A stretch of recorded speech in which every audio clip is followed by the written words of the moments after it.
Now, just a quick reminder that you can support me through Stream Elements. It is completely optional, but your support allows me to keep making content such as buying new games and more. Nick, am I smart? No. Okay. Gee, Buzz! Gosh! Oh my goodness! I see what they do with the character design here with this lady. They just decided, all right, you know what? I don't know. I figure I might as well. I don't know why it just come to mind, but I might as well ask Baby Hitler debate, because we're talking about babies, Nick. Baby Hitler debate. You gonna do it? You see Baby Hitler? You gonna take that? You gonna take the shot? Bless you. You know what? That's gonna be my answer. All right. Interpret that as you may. After I was infected by deadly flower blossoms.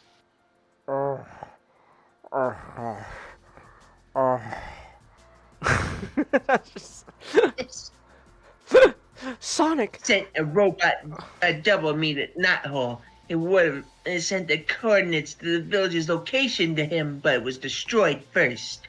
Oh gosh. Sonic, you gotta help us! Robotics destroying everything! I'll tell you what's really destroying everything. This goddamn acid reflux going on my stomach. Oh! Someone give me some fucking Pepto-Bismol to wash out this cauldron of shit. Someone give me some fucking Pepsi or something. I swear I'd do anything for a goddamn powerhouse round of diarrhea. You're gonna fumble, Nick. You're gonna... Oh. You're gonna fumble. Oh. Look, man, all I'm gonna say is, okay, look, now, to be fair, Storm is with Killmonger right now, but if for whatever reason he and Storm end up together, Now as he's fumbling a relationship, he's cucking one. well, no, hold on, wait a minute, hear me out, Nick. What if Okoye dies? You can't fumble one relationship if that relationship technically gets killed off. That is true. So, What if T'Challa's the one that gets her killed? that'd be so sad. Oh.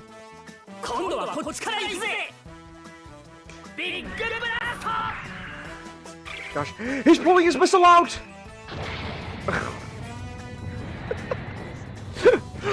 What's he? Oh my gosh, is Combattler V kissing the enemy?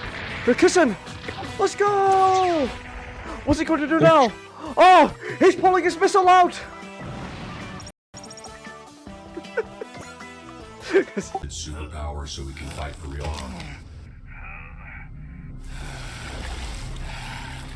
Oh! Hold on! There's a black brother! He really is pulling his cock out! He's pulling his cock out! So you got some kind of clever supervillain.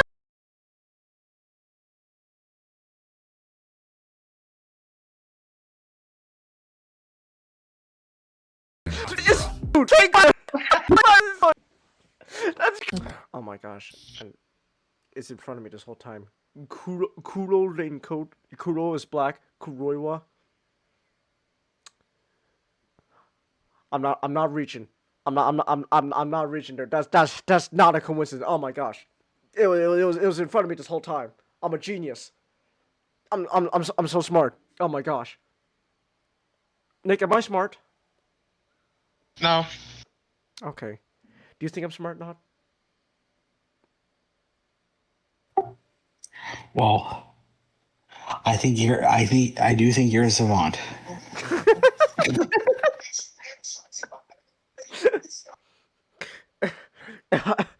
If I'm a savant, then why hasn't no alien tried to kidnap me? You don't have Because that movie is terrible. turn this end. Oh my gosh! No, wait. It's not. Maybe it's not necessarily the Exodus part, but this could be the fucking part where the Jews had to wander the desert for 40 years, just like the Bible.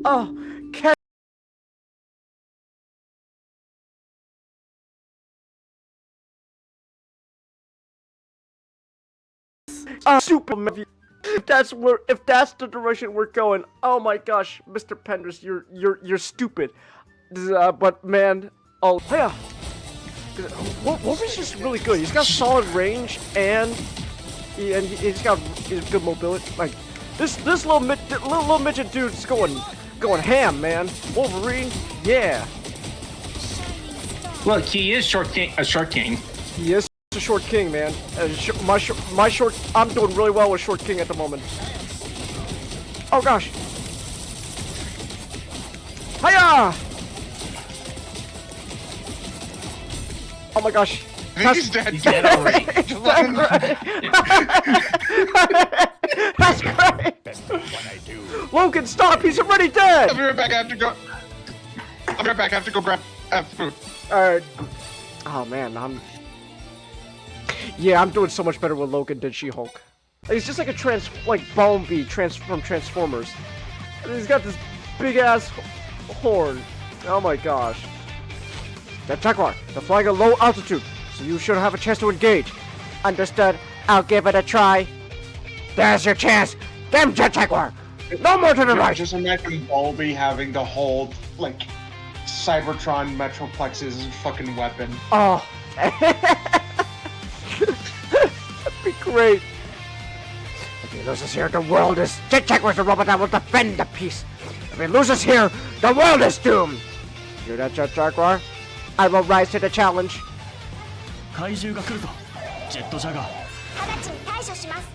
Oh! Oh, Jet Jaguar's got a really, like, childish voice. Okay. Okay, so Jet Jaguar's supposed to sound like a little kid. Like a fucking toddler. Oh wait, the flamethrower? Oh my god. Yeah! I'm burning you! Use that flamethrower!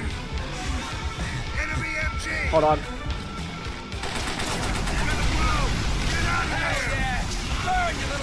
There we go! Well, I just burned a whole bunker full of people, Nick. Are you proud of me? I don't know if I should be proud of that.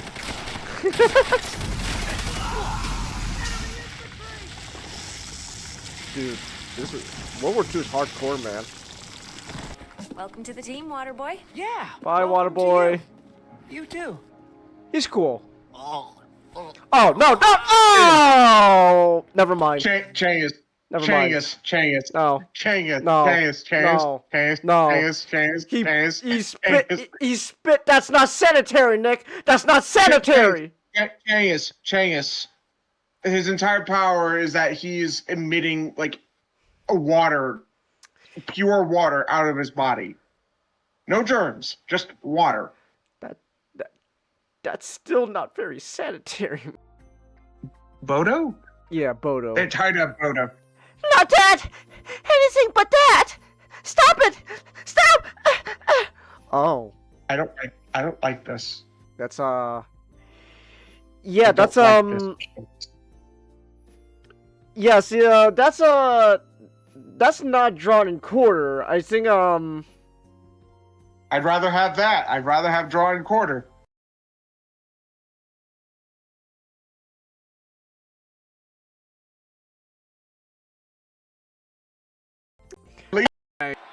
oh, after a great start. We're starting right off the bat with them booing them off the stage. Let's go! That's great.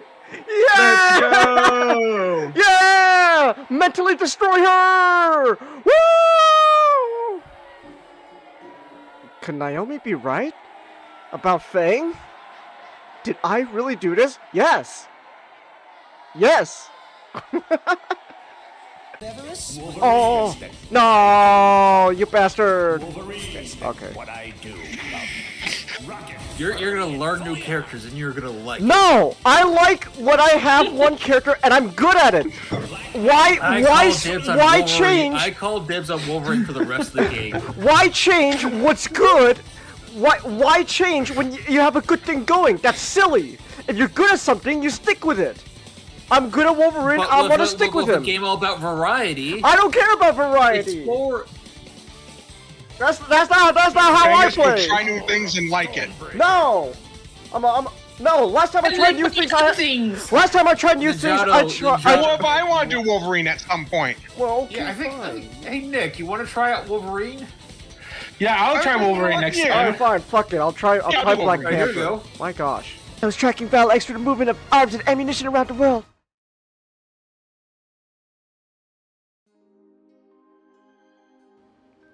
Other family. Family? Like Yeah. Vin Diesel? Family. I got family on my side. Bioshock 2 is the storyline. It's an early dad game. Oh, okay. Like one of the first can't games stop that have me. the idea of you play as a dad and you have like a child care. You can't stop me. I got family on my side. And then Vin Diesel just like stomps, just like a fucking like earthbender, cracked the ground, and the whole thing caves in. Boom. That was really funny. Family. Family. Family. Family. I got Family. Family. Alright. Alright, I'm assuming we sound good, so we'll just jump right in. There we go. Alright. So we'll just jump right in. Why do you look like that, Nijano? Oh, what? Oh, yes. Being the Big Daddy. In a prototype. That is so funny. Why you look like that? You look weird. Because of Bioshock 2. Because of Bioshock 2.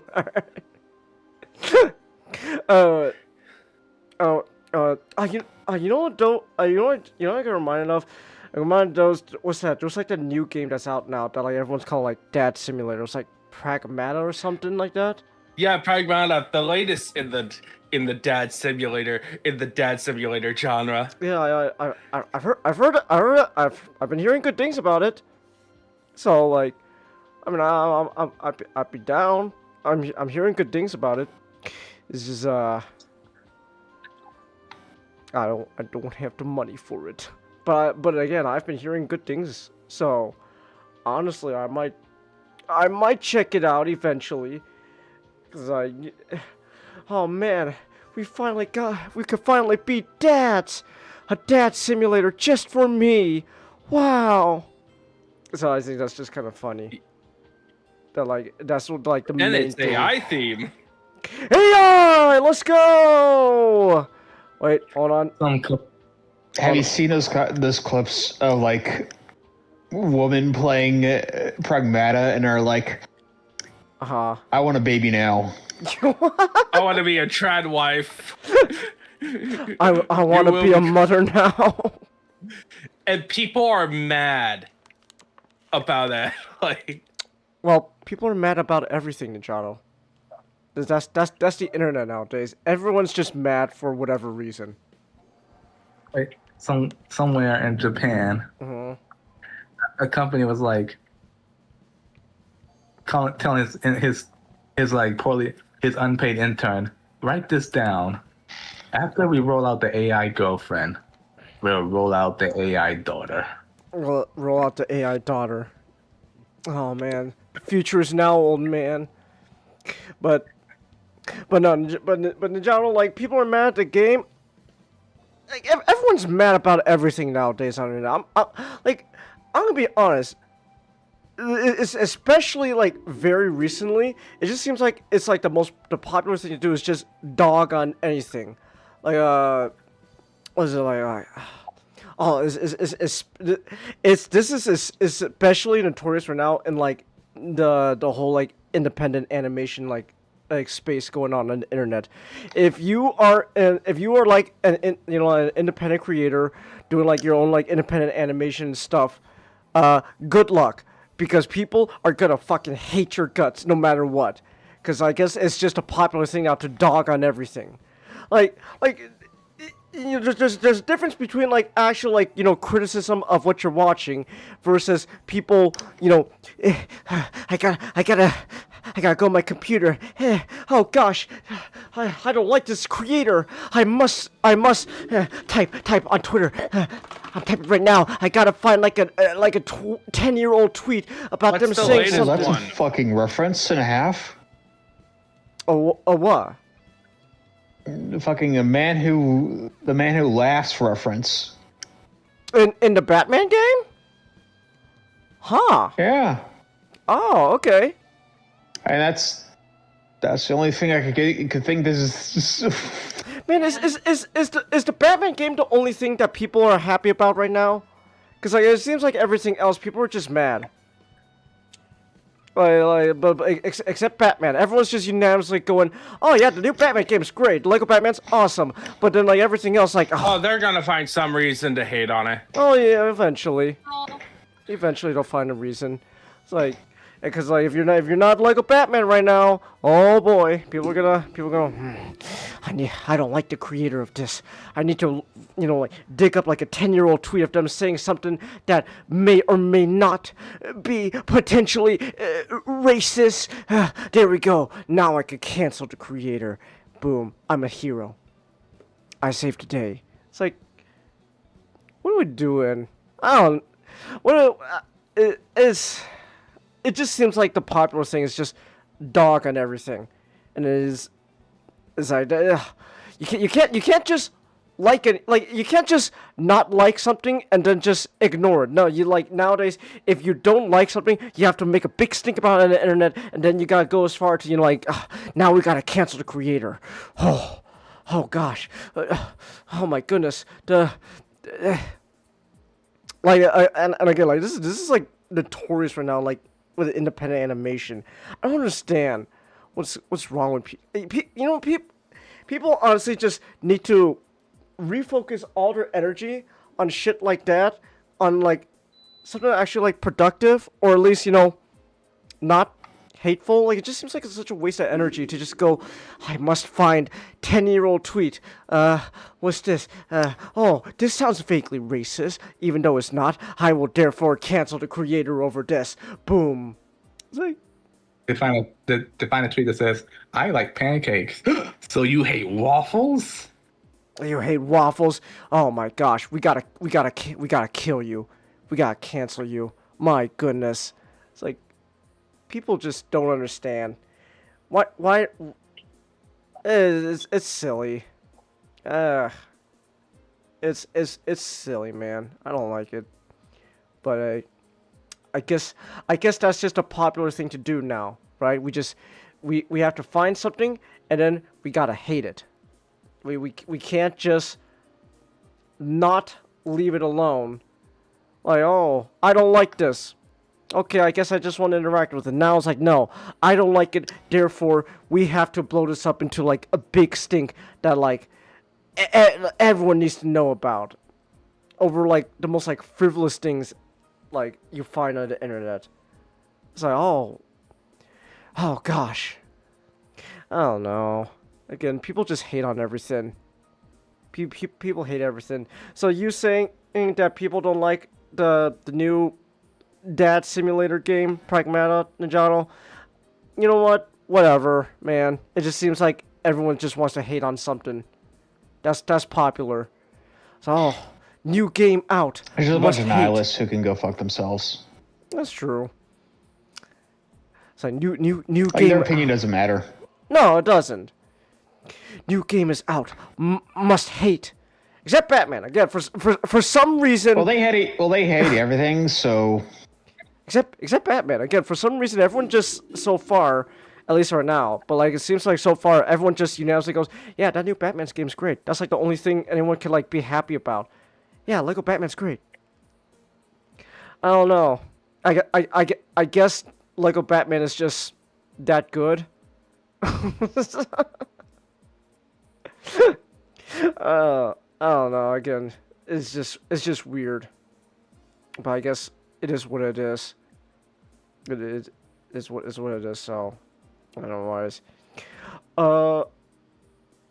Oh, excuse me. What was I gonna say? Oh, yeah. Just I guess since we're all here now, just double checking. So, we want to do the whole rewriting Batman murderer fugitive thing tomorrow, right? That's what we want to do. Okay, I just want to double check with you guys.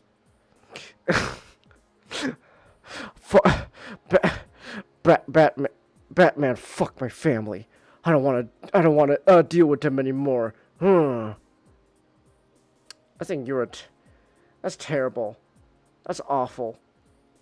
I hate it. But you know what? The Batman's gonna be pretty good though. Part 2. So, hey. I don't what. I don't what. How much? Oh. Hold on. I was looking up that Pragmatic game while we were talking, and apparently it is okay, it was $60, but gotta say, $60 in 2026. Believe it or not, that's not too bad. It's not too bad, but what really got me though, like minimum storage, only 40 gigabytes in 2026. Yes, yes, sirree, sign me up.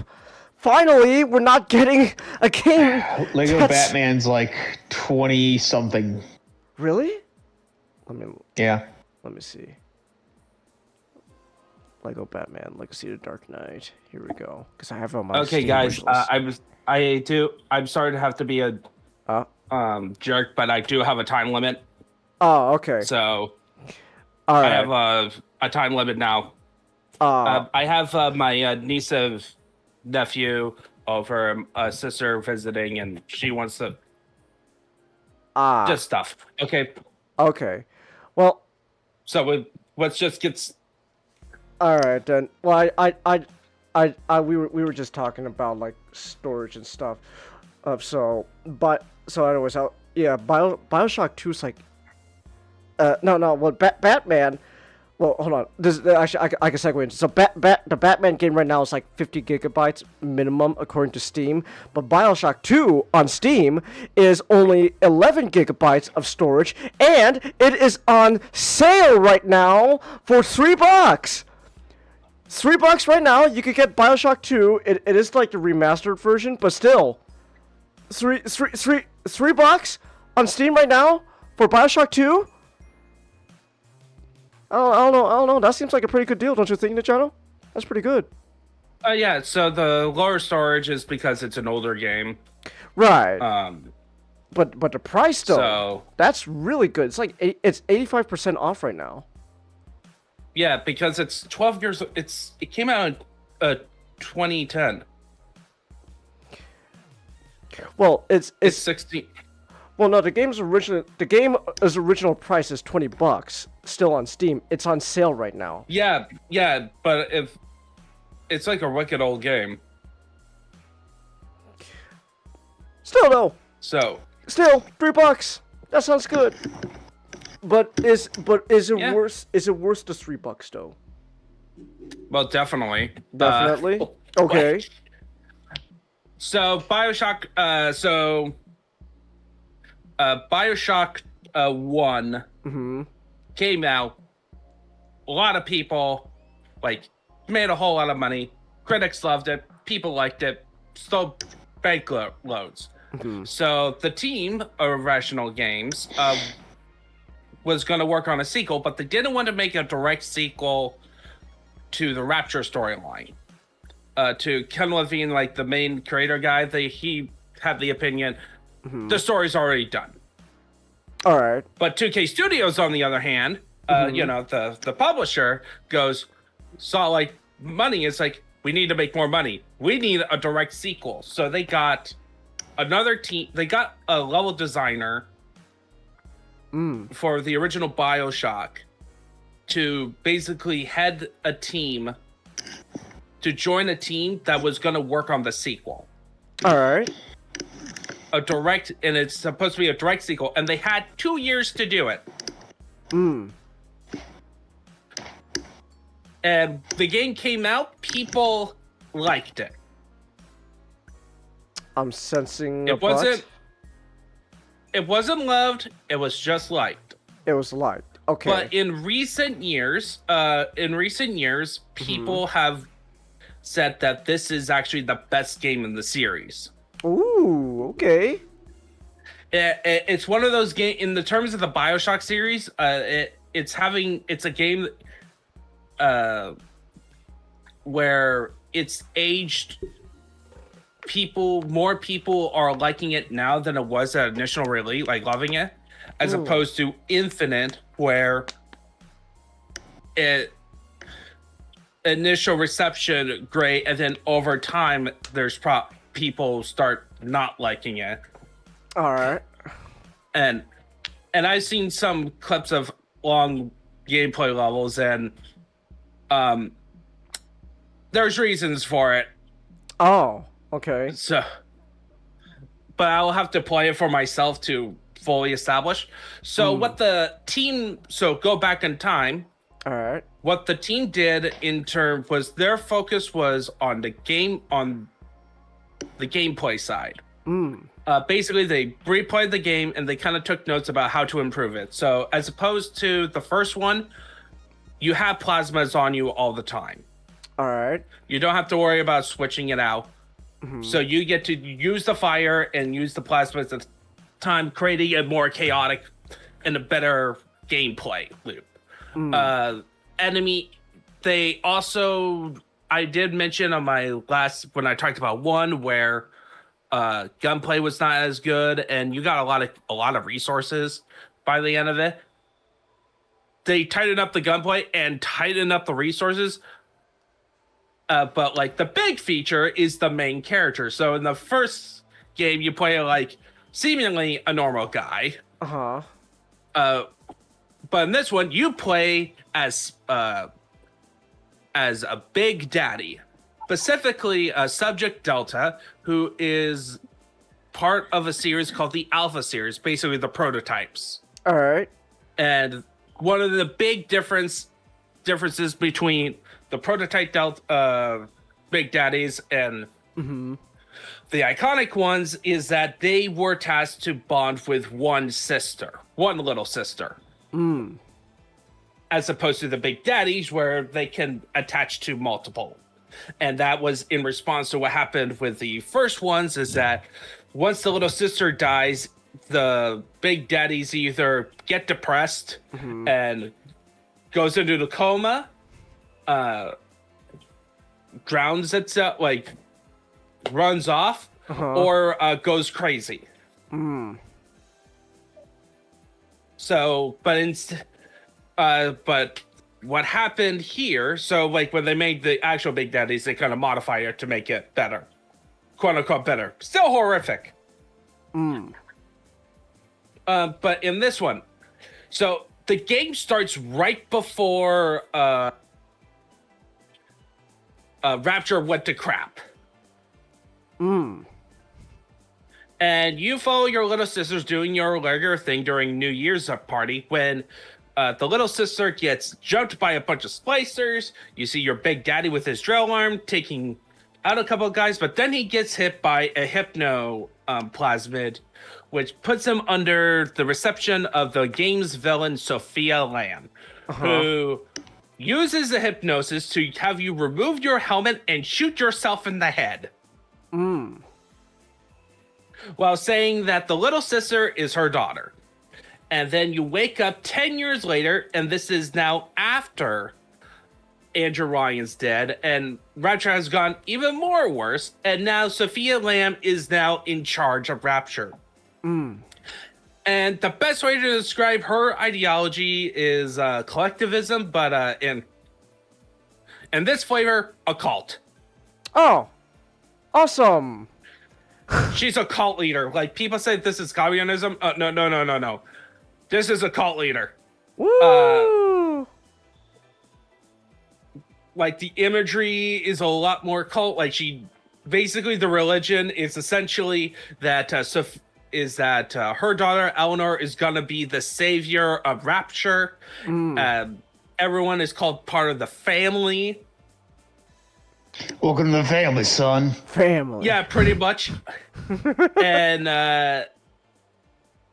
and essentially you wake up, don't know how you survived the gunshot wound, and you find out that the little sister is still alive, Eleanor, and she's communicating with you telepathically, saying like, "Come get me," and also you have to go get your little sister so that you don't. You have to rescue Eleanor so that you can survive, essentially.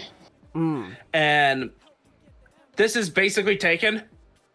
All right. Like it's just the premise of Taken, and on your journey, you get to reunite temporarily with Tenenbaum, who was the one that leads, who was like the person who was helping Jack out in the first game, and also the one that's basically tells him to save the little sisters. She's back because in the interim, Jack got out a whole bunch of little sisters out. A couple of them remained behind. Oh. Not his fault. But you see, Sophia Lamb decided, hey, we need more Adam. Time to kidnap people. Ooh. So they kidnapped girls from the surface. Oh, okay. Yes, comment? I'd just like to add, I think also with Bioshock 2, they did this this promotion with this character named Mark Meltzer investigating. Yeah, but I'll get to that. Oh, okay, that. Yeah, because that's like the audio logs. Essentially, there was like a marketing campaign about a father losing her child, and then you get audio logs of him when he gets to Rapture, and you basically see how Rapture through his eyes, and then he finds his sister find his daughter who became a little sister, and he tries to rescue her, gets caught by Sophia Lamb, and thus got converted to be a big daddy to be with her, with his daughter. Then you kill him, and you find the final audio tape after you kill him and take her, the little sister. So yeah. Woo. Whoops. Look at me, I'm your daddy now. I'm your dad now. Yeah, which is actually the central gameplay extension. So in the first game, it was very simple. Kill Big Daddy. You can either harvest or save the little sister, except at the end where you have to do a bit more gameplay expansion, where you have to do the gathering missions. And this one, the gathering mission is actually part of the gameplay. Where, yeah, you could shortcut it, but you don't get enough. You don't get much Adam. The way you do maximize atoms is that you get part doing the gathering stuff with a little sister, then you could choose to save or harvest them. But and basically that's like where like the bulk of the runtime is gonna be, which is one of the complaints that people had in this game in terms of gameplay, is that it gets repetitive. And yeah, it can, like, some levels get pretty awful because this game is also more difficult than the first one. And I see. Sometimes not fun ways. Like, yeah, you're a big daddy, but sometimes it feels like you're weaker than Jack in the first game. Oh. Because they up the damage. I think they up the damage of the people of Rapture, so you take more damage. And also, your damage got slightly nerfed, but your weapons are more unique. Like, instead of like your pistol, Tommy gun, and stuff, they're all themed because you're a big daddy. You can carry guns one-handed. You can shoot a rivet gun. A rivet gun. Okay. Like, that's your pistol equivalent. A rivet. You shoot bolts at people. All right. Nice. And instead of a Tommy gun for your machine gun, it's a Gatling gun. Ooh. To be fair, Najado. Love me some Gatling guns. Yes, comment. To be fair, Najado, as Adam became more and more scarce throughout those years in Rapture, it became pretty much survival of the fittest, and the biggest and strongest and meanest survived. I think it's just because of the gameplay. They wanted to balance out, and because they also lessen how many health kits you can have stored. Like, instead of 9, you got 5. Max. What about that big drill on your arm? Yeah, that's a pretty. People find a very good weapon.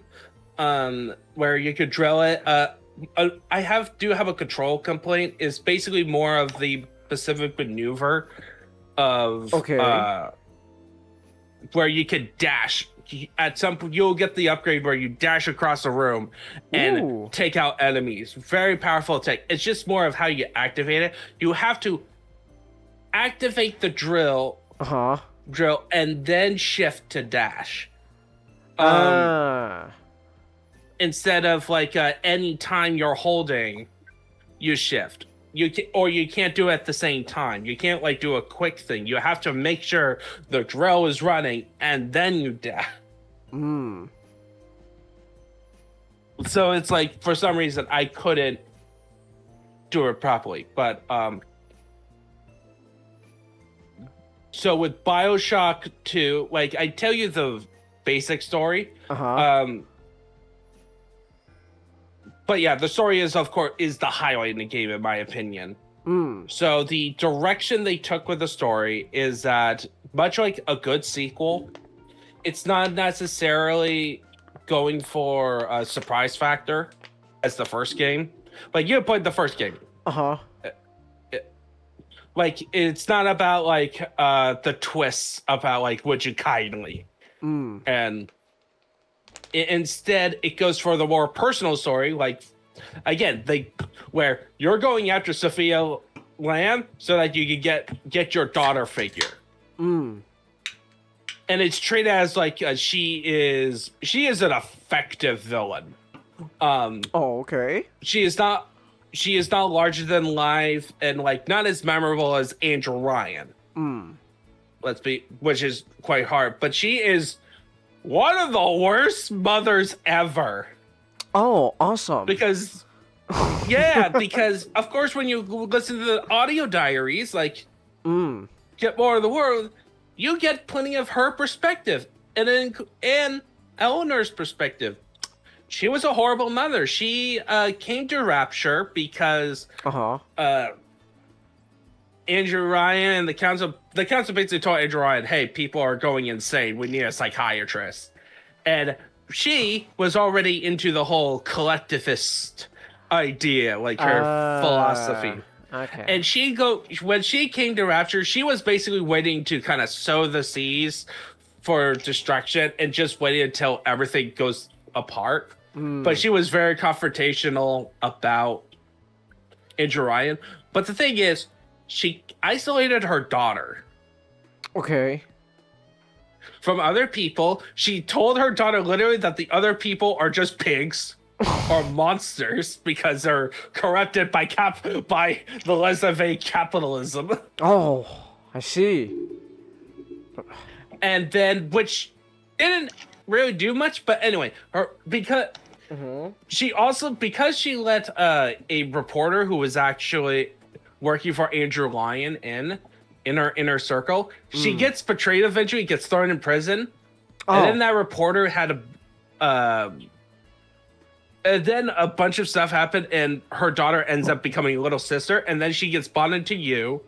And thus, once she realized she has like a daddy who actually cares about her, like it's revealed at the end that the reason you survived the gunshot wound is that she recovered your DNA and revived you.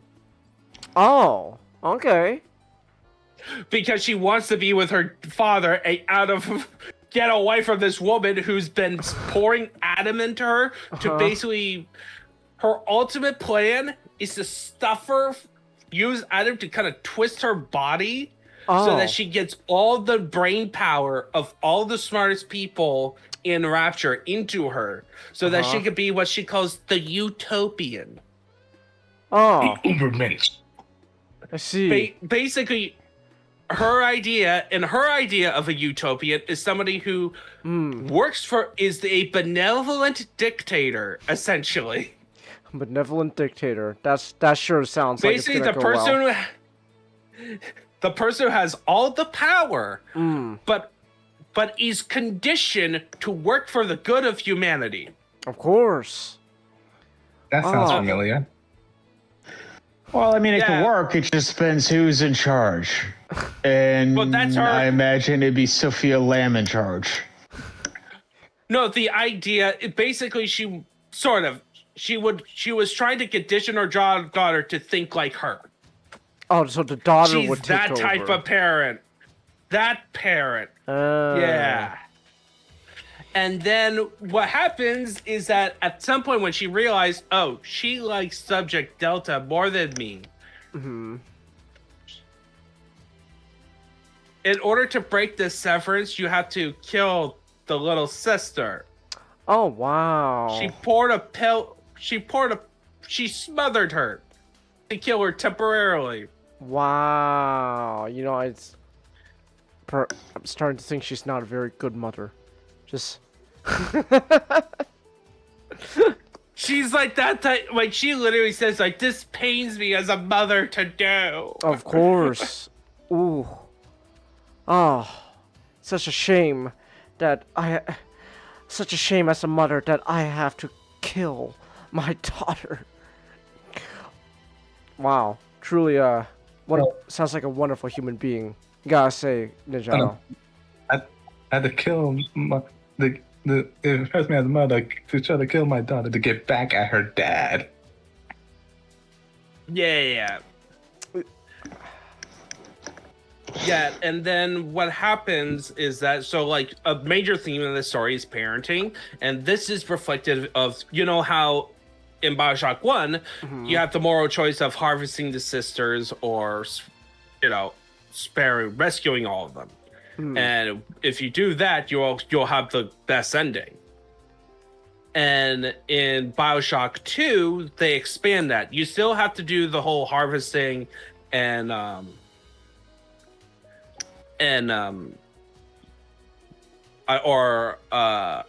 rescuing the little sisters, like healing them.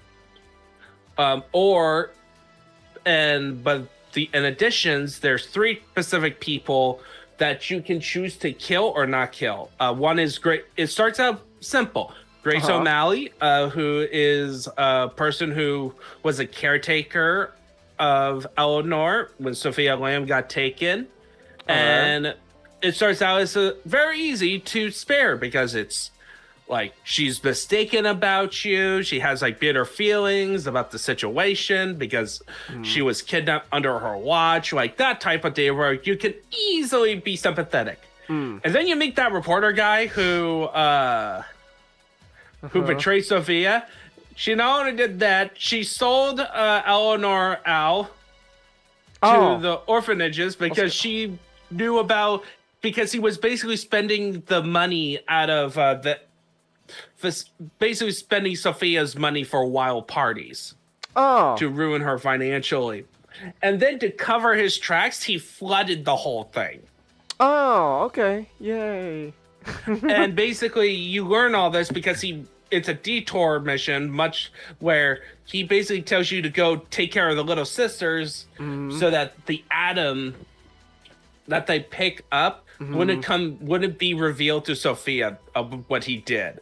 Oh, I see. Even though Sophia knew all along. And by the way, he also technically, this is where you learn more of the backstory of Subject Delta. He was a deep sea diver who came to Rapture by accident. And people called him Johnny Topside. And he was like a minor celebrity. But you see, Samuel Poole reveals his story about this whole thing, and Andrew Lyon thinks spy.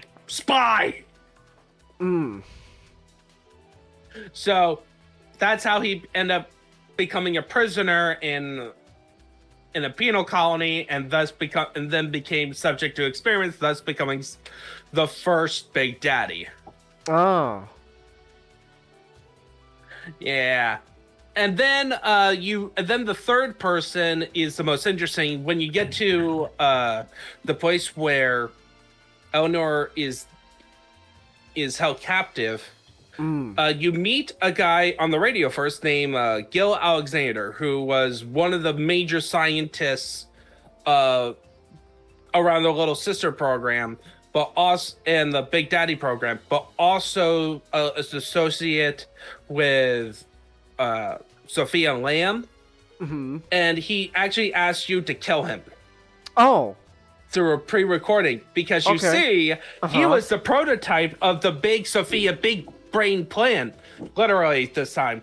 And he has gone insane. He calls himself Alexander the Great. Alex the Great. Ah. And he's just insane. So basically, he put recordings of his sane self where he asks you to kill him. While his present self, once you get that choice moment, is like, no, spare me. Okay. Which is like the toughest, is actually, in my opinion, one of the toughest decisions in a video game. The way it's presented is so well done. I had to think about it. Like, I did end up, for my first playthrough, did kill him. But it was like definitely something that stuck with me. But those are like the major endings. Basically, if you spare at least one of them, you're on the path to the good ending. And if you save all the Little Sisters, you're on the good ending path. All right. If you kill them all, what will happen is that if you kill all the associates, Eleanor actually, through the Little Sisters, sees your perspective, like sees your actions, and thus she decides to take on the traits that you exhibit. So if you kill all of Sophia's associates, Sophia dies. But you have to kill all of them. You can't just simply spare one. You have to kill them all. All of them must die. All of them must die. But if you don't, if you spare at least one, Sophia will rescue. Eleanor will rescue Sophia. At the finale. Okay. And then if you save all the Little Sisters, what happens at the end is that I won't go into detail, but Subject Delta is dying. Ah, I see. And thus, the good ending is that she takes on his Adam to be like a cherished memory, as opposed to the bad ending where she takes it because she's now the selfish type. Don't waste resources. Okay. Yeah. Alright. Interesting. Oh, you were gonna say something, comment? There's one more ending. There's one more ending? Yeah, there's an ending where you can stop her from taking your Adam because you don't want your... Well, that's the neutral ending. Neutral path. Basically, the neutral is like if you harvest at least one Little Sister. Like, there's like a chart. There's like 6 different endings. 6? Oh my goodness. Alright. 6. Okay. Then. Yeah, it's like if you spare all of them, you get like the best ending. If you do what I did and kill one of them, you get like it's a good ending, but there's a little bit of a twist. It's ridiculous. It's actually like the most replayable Bioshock games in terms of gameplay and story, how that combines. Like, while it's not memorable as the first one. It's quite hard to top the first one because this one it's a sequel that doesn't rely on you not knowing what Rapture is and investigating what's going on, what happened. Mm-hmm. Like, you already know what happened, and you can quickly guess what happened in between. So you're really more the game really tries its best to kind of deepen the characters. So, like, we get voice recordings from Andrew Ryan more, talking where it shows a bit more of, like, his human and more of his negative qualities. Even more so, like how he was underhanded even before the fall. Okay. It wasn't just that it's portrayed that he was always the jerk. All right. Even more so, as opposed to in the original story where, yeah, he was a jerk, but he was like a true believer until that end point. Until like everything went to crap. But in this one, it's like, no, he was already like that for a long time. Like, as soon as Sophia goes, he goes, "Oh, she's a Bolshevik. I need to get rid of her." Okay. I see. All right. Sounds fun. And it's only what was it like $3?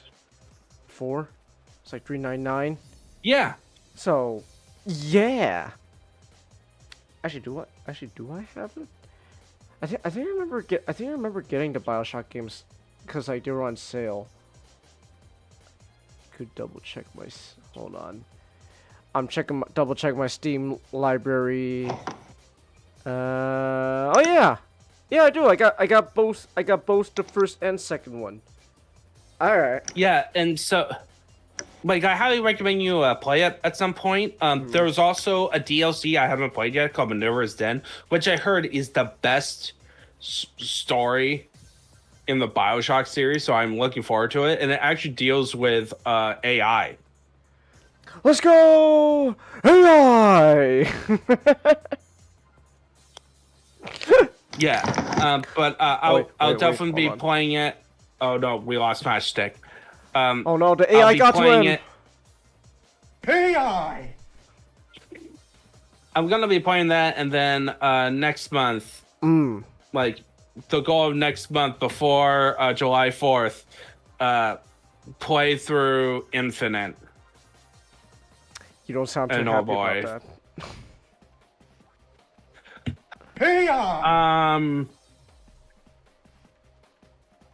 I seen it. The section I saw was the museum section, which was essentially. So you know, like the look of it and what it's trying to tackle at first glance, right? Infinite? Not really. Is it okay? So it's set in the 1910s, and it's another cult situation, but it's religious fervor. It's the religious right.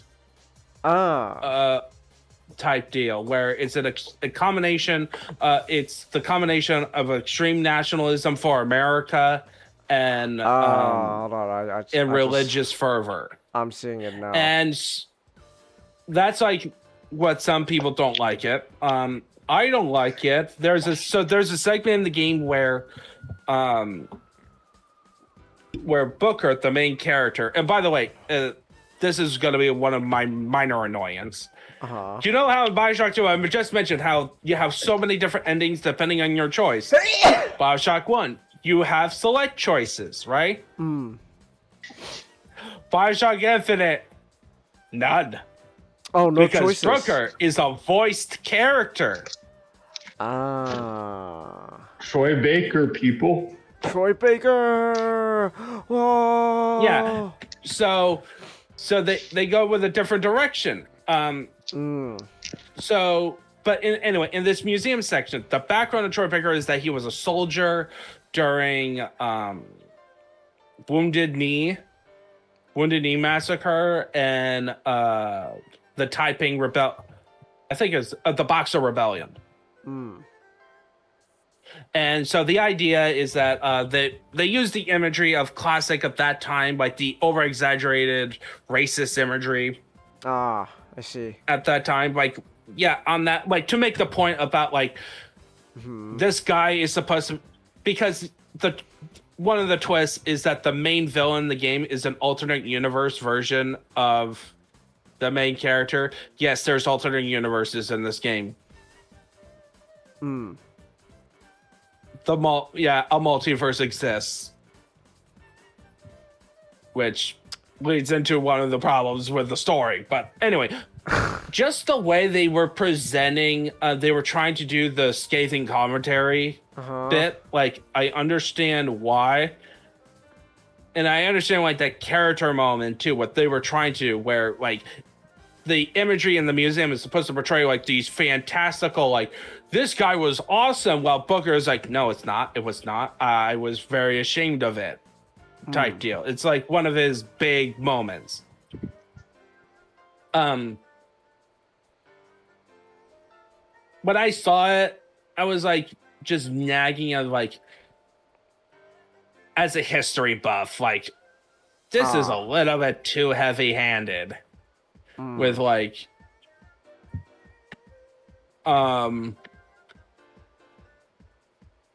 it also didn't feel right. It didn't feel, it didn't feel like, natural to the story.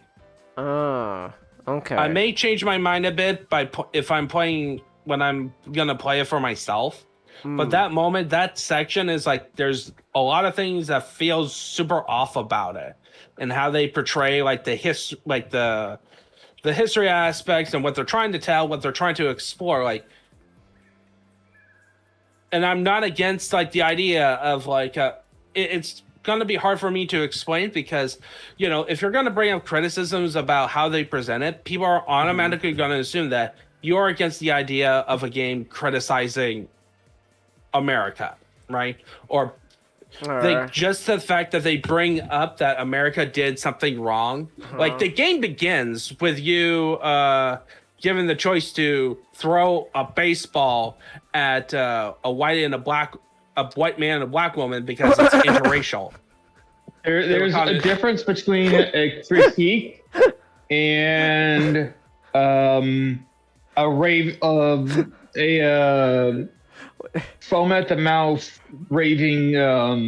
Well, and I wouldn't call it that, because what happened, I know in Bioshock Infinite, I have played Infinite, and I would also not call it that, but they're incompetent. I would definitely say dumb. Yes, quite dumb. Like, it's like, it gets like so muddy, especially with alternate universes. They put the multiverse and time travel into it. Yay! Multiverse and time travel in one. Let's go. Like, in the ending, it makes things more confusing. It did. People got confused, and it's so like. I will just spoil this one plot point that I know of. Elizabeth is the daughter of the main bad guy, right? And at one point, Booker goes to the future in the 80s. And in that future, Eleanor becomes the new leader of the city, which is an air city, right? Okay. And there's an imagery in the 80s of Zeppelins burning America down. Oh. Okay. In the 80s! In the 80s. Wait, Zeppelins in the 80s? Damn! Oh, yeah, alright. That's a lot of issues. I'm pretty sure it was Zeppelin. Like, it's something like so stupid. Like, I'm not gonna lie, I'm kind of still on the whole thing where you said you could choose to throw a ball at a mixed race couple. Yeah. Yeah, you could be a racist. Huh? Should I choose to say mixed race couples are cringe, or should I not be racist? I wonder. Yeah, What should I do? I know Ooh. this is about Bioshock 2, but like Infinite is just gonna be.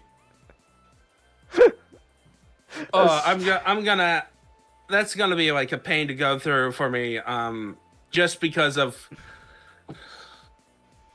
I don't know, like trying to explain. I know problems I'm gonna have, and just trying to explain it in a way without being misconstrued that I'm like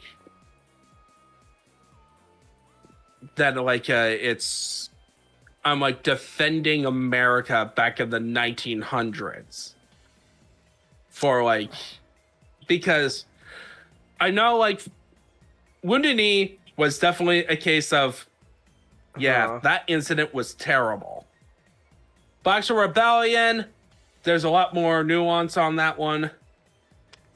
I think it was the Boxer Rebellion, the way they treated that was like I was like, that was off.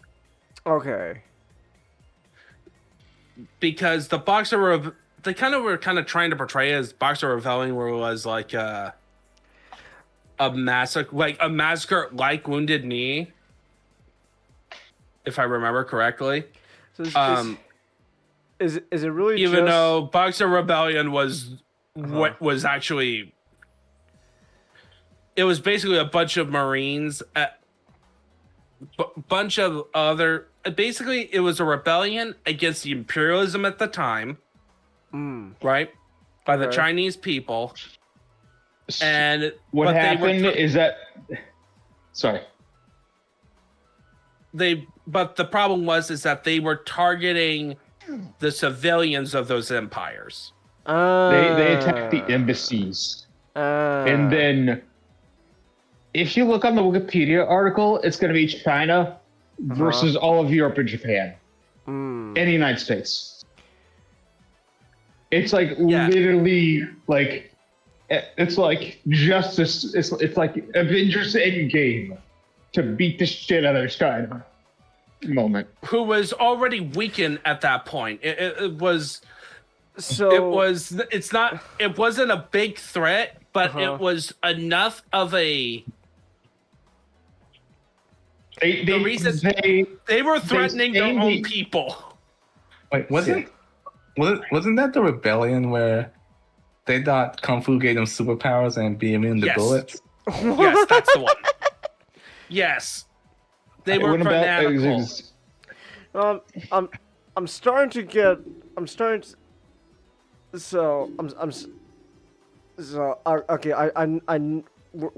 We've been kind of going on a bit here on... Yeah, we're going to talk... I will talk about more about that once I play through Infinite.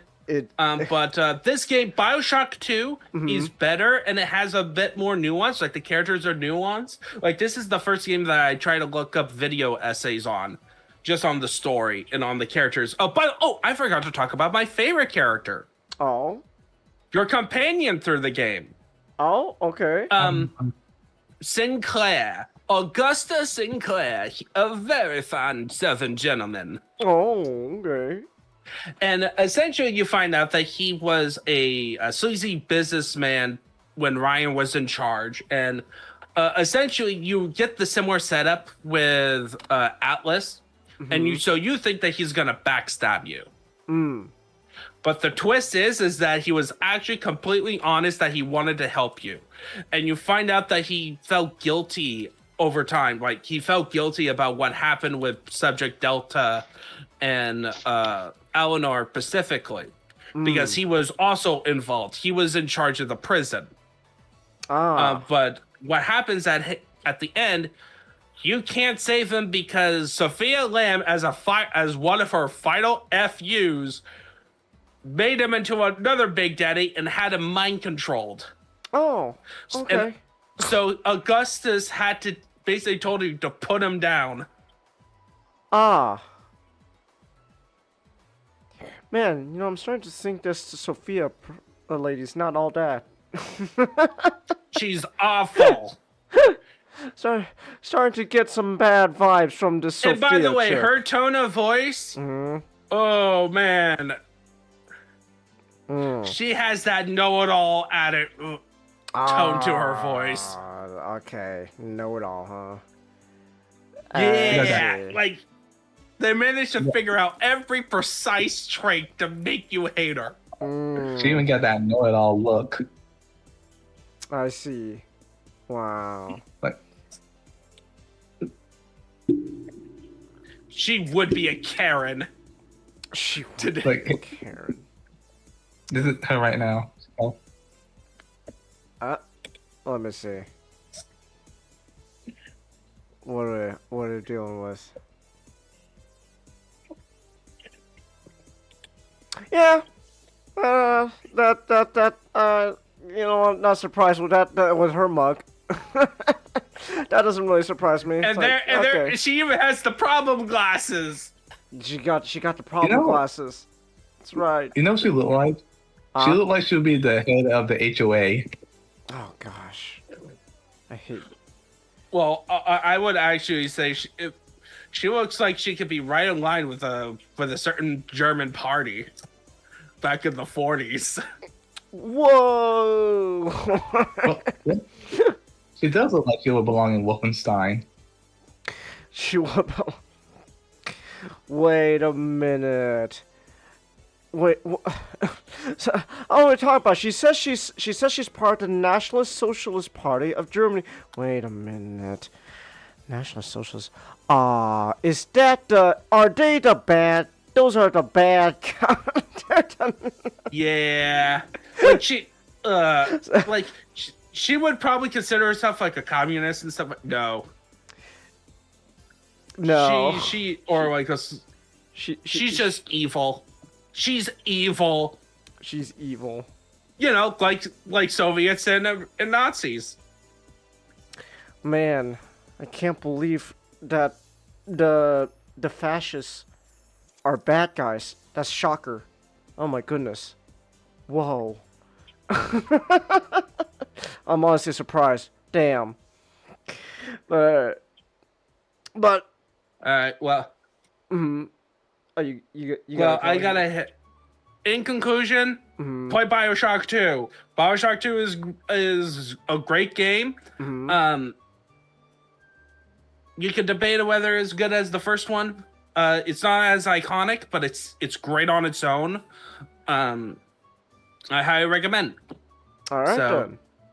Now I have to head to bed. So have a good night, guys. All right. Have a good night. Good night, Najado. And off he goes. Off into the void he goes. Bye. Ooh, what a shame. Anyways. Oh, hey Ray. I just noticed you in chat. Hey Ray, how's it going? Alright. Well, hey. You know what? Well, yeah, so Bioshock 2, if that interests you, it's like $3.99 or like $3, $3 or $4 right now on Steam. It's on sale. That's pretty damn good. That's at least in my opinion. I think a game that's like pretty cheap like that, like around $3 to $4. Hell yeah, sign me up, baby. It's like, yeah, that's what I like to see.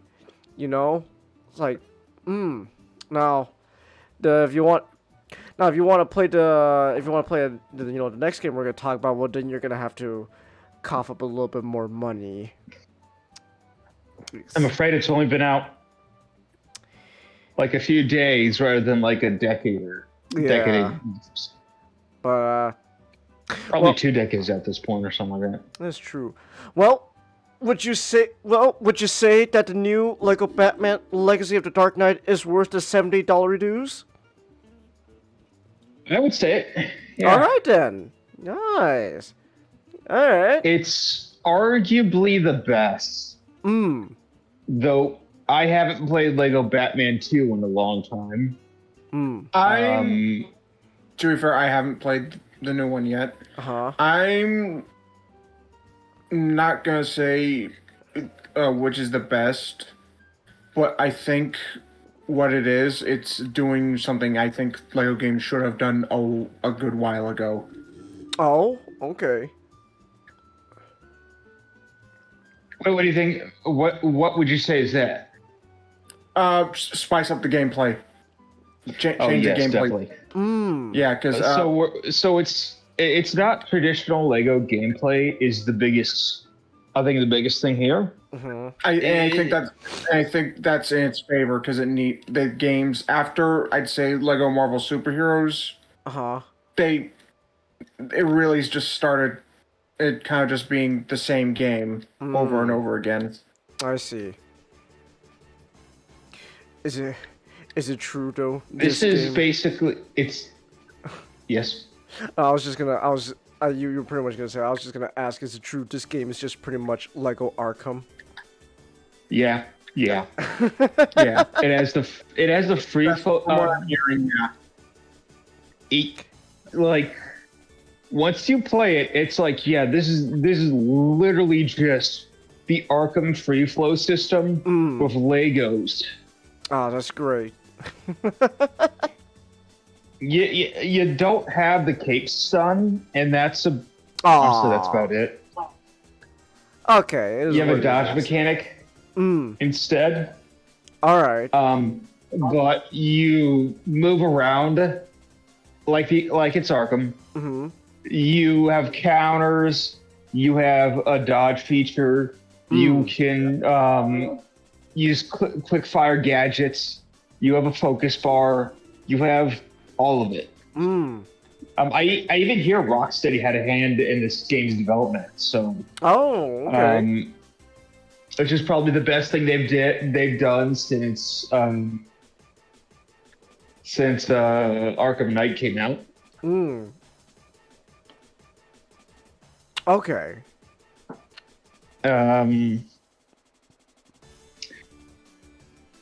You don't have a giant cast of characters. You have 7. Okay. With 2 more coming in DLC.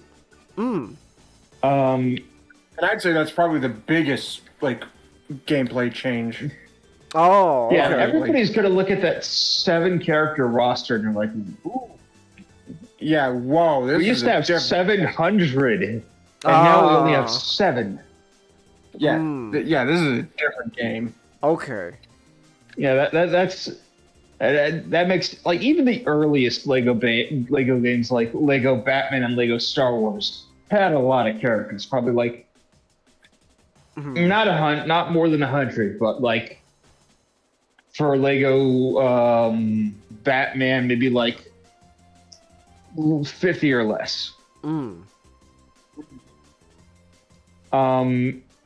But you have, and even then, I think they could have just combined 2 characters to make 1, and that would have made it, and that would be a better idea. I think they should have had just 6 characters. Okay. Robin and Nightwing, I don't think there's enough differentiating them. Nightwing is basically just a different version of Robin, so I would have just combined the two to make a more developed one single character rather than 2 different characters. Okay. But you have Batman, Jim Gordon, Catwoman, Robin, Batgirl, Nightwing, and shock of all shocks, Talia al Ghul, which is that wow. That's like the eyebrow raising. It made sense when I realized, they're also going to be doing the origin as well. Yeah, because the idea is you're playing with a friend as your partner. So when you're doing the origin, when you're doing the training as Batman, in in the mountains and stuff like that, you're playing as Talia as well. Yeah, Talia's player. But the thing is that I expect, for me going into that, I expected that to be the end of it. She would there would be some type of basic unique training prologue mission skill set, and then she would have it, and then that'd be it. But no, she comes back with her own unique kit. Each of the characters has, can do similar basic things. Mm-hmm. The free flow combat. They all glide. Jim Gordon gets his own super GCPD glider, as well as Nightwing and Catwoman and Talia all can glide. Even without capes, they have like little gliders. They all have like grapple hooks. They all have their own vehicles they can get.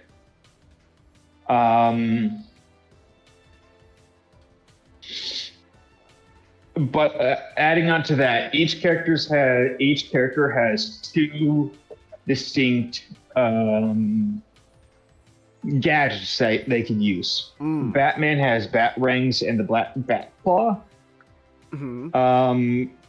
Catwoman has her whip, and she has her cats, which she literally uses a laser pointer to deploy cats. Where you can control them and do stuff.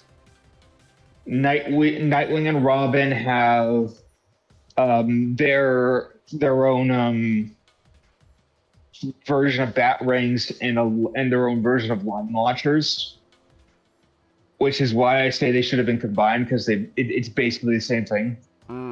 Just Nightwing is more electric. Okay.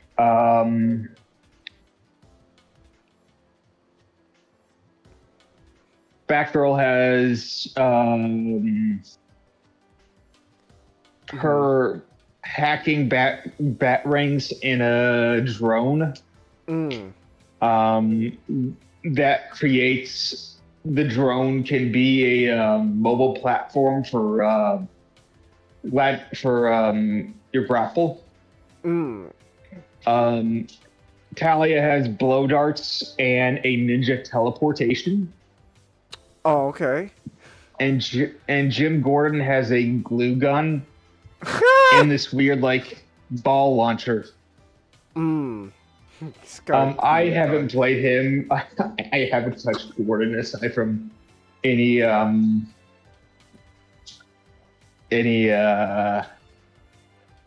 puzzles you have since the beginning.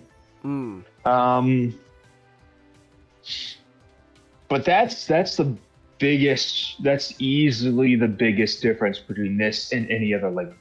Like you have enemies, you have your basic fighters. They sometimes have like different weapons, like you have shields like Arkham. You have melee weapons like Arkham. You have electrical batons like Arkham. You have big brute. Yeah. You have big brute mini bosses like Arkham. A little bit of difference is that you will have people with guns in the middle of combat where that's where the dodge mechanic comes in. All right. You don't usually see that in Arkham, but I think this is actually something that they do better than Arkham. It's like, like why wouldn't one of those guys in Arkham Knight just not have a pistol on him or something?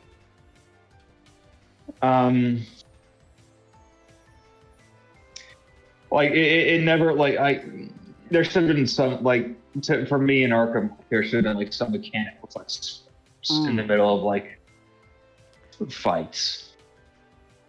I'm gonna take a sip of water. All right. But it is still yes. Oh no, I was just gonna ask like a joke question, but I want you to continue. Don't worry. I would still say the Arkham combat. I don't know about Asylum, but City onwards, I would still say is better. Oh, City's just great. City's great. I love Origins a little bit off, but still basically the same. And Night is great in its own way. But I think this does clear Asylum, which isn't hard because Asylum is very basic. Oh, it's the first one. Yeah. And the bosses are all fun. You have so this. What was your joke question? Oh, I was just gonna ask. So if this game is like, like the story is kind of like a retelling of the origins, do Bruce Wayne's parents, when they get shot, do they just turn into little Lego pieces and just scatter all over the floor? I wish. No. I wish that's lame. Would have been so funny. Oh. No, they actually go kind of like they play it straight a little bit. At least during the scene. Okay. And then they don't play it straight enough with the deaths of the Graysons. And I say deaths in quotation marks because they don't actually die. No! It's kind of funny. I think it would be really funny. Just you see Dick's parents just fall to the ground and they just shatter into a bunch of pieces. That. You just see it from Dick's point of view where he's up in the trapeze. And it like they fall, and then like there's no thud. All you hear as soon as they land on the ground is just the the Lego sound. Just Lego. that was I know that was such a missed opportunity. I was so disappointed. That's a shame. It also makes Batman a kidnapper. Yeah, let's say why? Wait.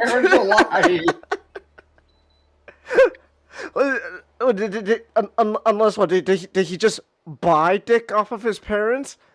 Is slavery okay just for that occasion?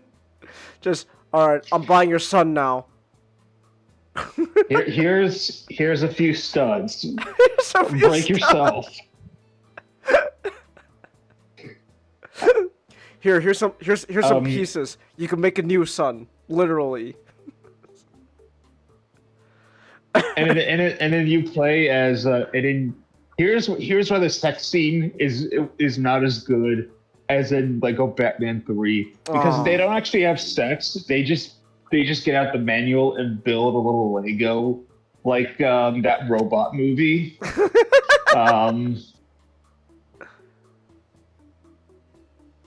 Well, what did you think happened to Dick Grayson's brother in from Batman Forever? Oh, shit! You're right. I forgot. Oh, hold on. I spilled some ginger ale. Uh-oh. But no, they don't actually do that. Man, it was really weird. Gosh, that was such a missed opportunity. But this it would have been really funny. It would have been. That'd have been so funny, but it doesn't happen, unfortunately. Damn. Okay. All right. I would have loved it. I also would have loved it if it was the Wayne murder, and you get like little Lego Jack Nicholson out there, and he gets out his guns. He gets out his gun, and then when the pearls, when either he shoots or the pearls hit the ground. It's the Lego noise.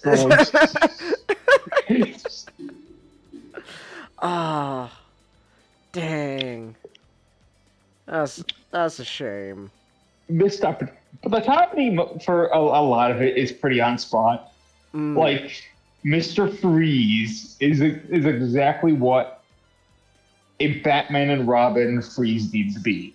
Came out there, he had the arty accent. And he did nothing but make ice puns. That's great. What killed the dinosaurs? The Ice Age! Wait, they brought back Arnie Freeze? Yes. Is Arnie Freeze? That's great. Because this is a sort of a hodgepodge of all of the Batman movies, except for the BVS. Except for it's an amalgam of like all like a key like Batman stuff. Like you have the Burton Schumacher movies, you have the Nolan trilogy, and you have the Batman. But you also have some stuff like your comics from like Year One and 0 Year. And it's like 99%. It's like 80% the movies. And they'll, yeah. The prologue is training in Nandapar Bat with Rish Al Ghul, where you get little Lego Bruce and little Lego Talia, and they gave so the voice acting in this is really good. Like I think there's a voice acting strike going on when they were right now, or at least when they were making the game. Oh, okay. And all of the guys are like a bunch of not as known voice actors because like they. I mean, Matt Berry as Bane, which I love Matt Berry whenever he shows up. What has he been in? It's like if you hear him, you know him. He's in What We Do in the Shadows. He played the one villager in that Minecraft movie. I guess when you're doing the Will's Bane voice, it covers it up pretty well. Doing this Bane voice. You want to tell us such a thing? Latino Bane. Are you thinking about Johnny Nazi? I think about that list when they blow up my favorite coffee shop.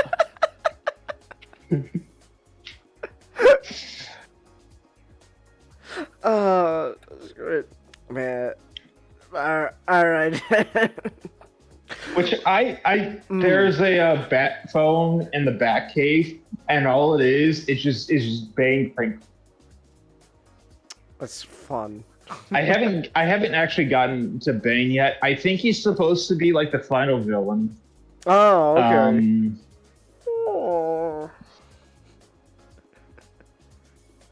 The fire rises, brother.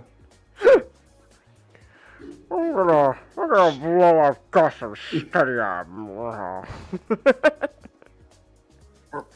Gosh, I can't wait for us to do Dark Knight Rises next year, because that's all it is going to be. It's just us going to be doing the voice for like an hour.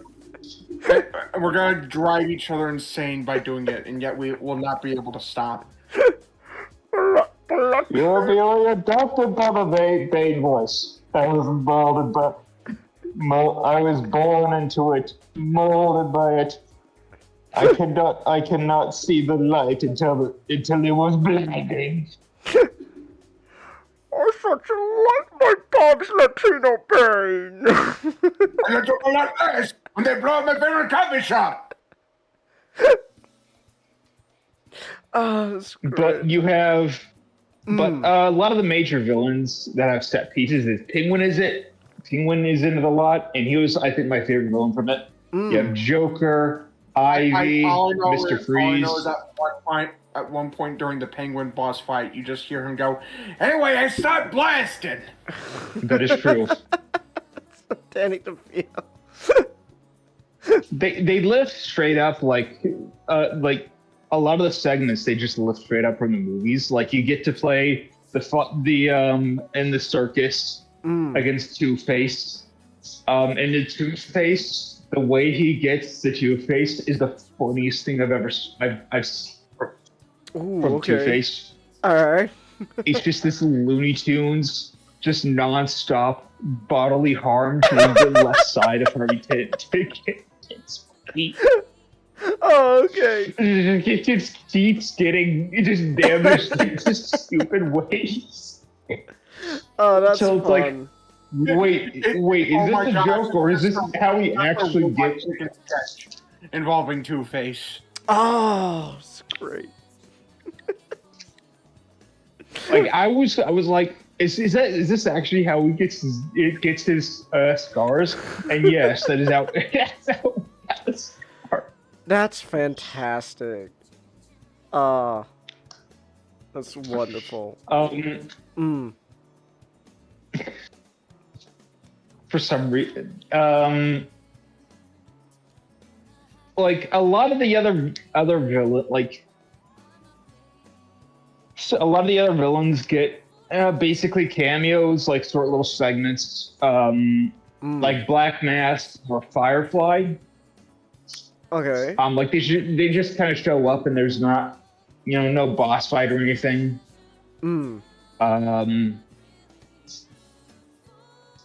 Which that's one thing. Like I feel like there should have been more like from like other villains. Like in Lego Batman 2, there would just be boss battles with a lot of villains just throughout the city. And that would have been I think that would have been really neat to have then, and would have helped my because the open world is like there's not really any story side quests at all.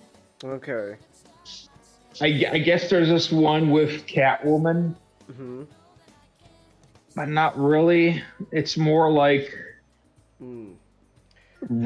get all these animals from the zoo that you have to find in the world, and you have to get like all these wing chip upgrades, and you get it. Which you do get stuff from it. You get a lot of skins. You get like a hell of a lot of skins. This has so many skins because it's just so easy to make. I think there's like over 100. No, not 100. But it's like Batman has like 50 something skins or something like that. There's a lot. Yeah, DJ, we're talking about the new Batman and Jonker game. Hold on, you keep talking real quick. I just gotta change my shirt. I spilled some ginger ale on it. It's getting like sticky to my damn chest. I'm gonna change shirts real quick. You keep talking, though. You keep talking. I'll be right back. Just keep talking. I think there's gonna be like I think Batman has like I think there'd be about 77 base skins in the game, which is a lot. And then you have the Batmobiles, which I think there should have been more Batmobiles because it's mostly just from the movies. And yeah, the animated series Batmobile, which is neat. Here's Batmobile. Pardon? Do they have the Arkham series Batmobile? Arkham Knight, but that's from a DLC. You get the Arkham Asylum outfit for Batman, and then you have an Arkham Knight, basically, skin pack. Except for Talia, who is Arkham City. And Robin is in fact bald in the skin pack, which is really funny. But you have, so I'll just talk about the, I'll kind of do one away from Chagas. See here. So some of the skins you can get, like you can get the 66 skins. You can get a lot of the old Lego Batman 1 skins. A ton of the movie skins from Schumacher, Burton, Nolan.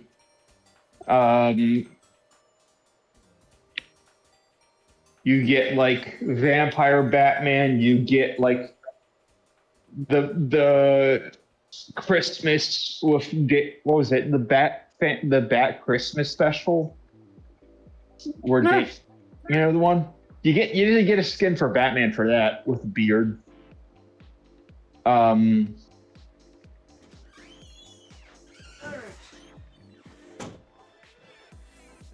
You get a, but so for, as I was saying, the DLC, which I got it. I got the special edition. where it has 3 days early access, 3 costume packs. Okay. What kind of and costumes do you get? So you have an Arkham costume pack, which is basically Arkham Knight, Batman, Nightwing, Alright. Batgirl, yada yada yada, except for Talia, who's Arkham City. Because Talia dies in Arkham City, so there's no Arkham Knight suit to put her in. And that's the only Arkham City suit, because there's a Batman Arkham Asylum suit. Okay. And then the Arkham skin pack, and that's it. Ah. But Robin is bald in that one, just Let's go! Robin's just came back from Afghanistan! Yeah! Not really. The funny thing is that Robin has a little short Lego legs. So I think that just makes it so much funny. This is just a small little dude with little bald dude who looks like he just came back from a tour in the Middle East. That's great. Yeah, bald Arkham Tim Drake. Being bald is really stupid. Lego Arkham Knight Robin skin being bald is really funny. That's great. That's great. Honestly, I just find the idea of Robin, Tim Drake Robin, again, just being just like buff ass dude who looked like he just came back from like a tour in the Middle East really funny. It's like, oh wow, that's a buff ass Robin. That's Tim. That's Tim. What happened to him? What it would like Jason would work fine with that, with like the giant buff bald guy. But then Jason's fine, but then we wouldn't get the twist with the Arkham Knight though. That was Arkham City's problem. They did that way before Night. That was way before Night. But you have a sort of a music themed skin pack where you have like glam rock Batman. Glam rock, that's great. And a talking Batmobile that's a monster truck. You have a Batman Beyond skin pack with the floating Batmobile from that. Like you get the Dick Grayson from the comics. You get the comics Matt who ends up as Robin. Commissioner Gordon is in that weird police getup that they have in Batman and Batman Beyond. And Talia is the I think her name was Curai. The blue chick, Curari. Which even though she did show up technically in Batman Beyond. But that's a whole thing. I say technically for a reason. Technically. I think it was a good choice for Curari. And then I get, once they release the Joker and Harley DLC, I'll get that. Which Joker and Harley will be paid characters. I don't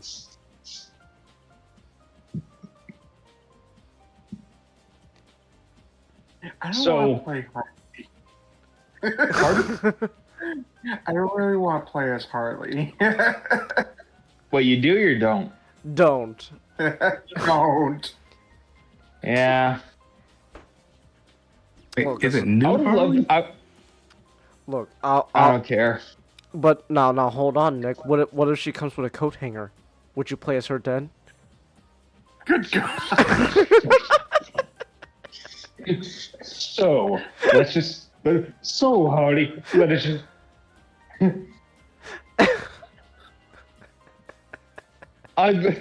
I can't remember the whole speech. But it was like, so I'm going to kick you in a vat of acid. I'm going to yeah, go, okay, all right. Yeah. I'm going sounds to good. I'm actively going to ditch you and leave you. Sounds good. Always wanted to travel. All right. Okay, just so it's clear, I do not love you, and you are as you list to me as a shit on my boot. Okay. All right. And last but not least, I am 100% willing to cut off your face and wear it. That's hot. Hot. Maybe I do kind of like you. Okay, just so we're completely clear, I do not love you at all, and you are as important to me as a shit under my boot. Okay. That does not bother you at all. No. All right, then I'm gonna list some things, and if they're a red flag, you have the right to leave right now. All right, throwing you into a vat of acid. Okay. Sounds, getting you pregnant and actively ditching you. Okay. That's fine. Throwing you into a volcano. Sounds good. Love to travel. Oh, I'm only telling you to avoid a future lawsuit. I would omit this if I could for cruel intentions. Yeah, perfectly understandable. All right, and finally, I am totally willing to cut your face off purely for sick pleasure. That's hot. Hot? Yo, baby, I do kind of like you. I knew I'd get you to like Mr. J. You got me. Now get in the vat. So good, yeah. Get in the vat.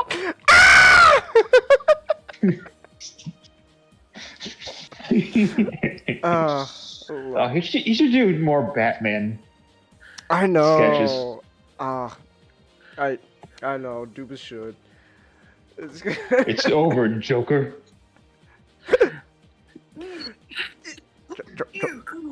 Joker. I don't want to do the whole one, but all right. So, Joker in this, the transition between 0 year Jack Nicholson. Between Jack Nicholson and Heath Ledger is so funny because he just hits his head and he just looks and just pulls his face up and it's just Heath Ledger.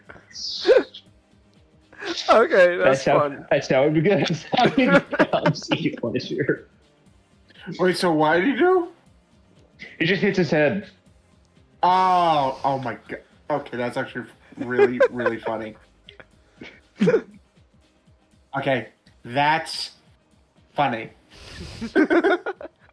It's that scene in Batman and Batman where Joker's like on the helicopter and he falls to his death, but instead when he gets up, he's Heath Ledger.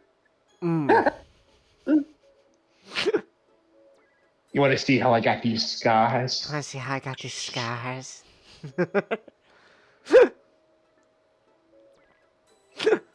Come on, hit me! Hit me! Come on, hit me! Hit me! I'm gonna make this pencil disappear. It's magic. It's gone. Magic. You know, Dark Knight Joker was actually legit really funny at times.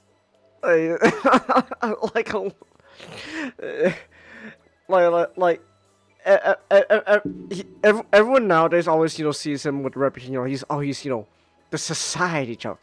We live in a society, Batman.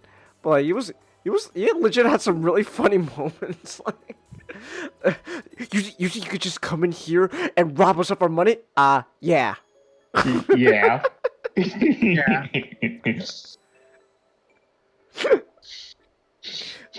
He set a fire truck on fire. You shouldn't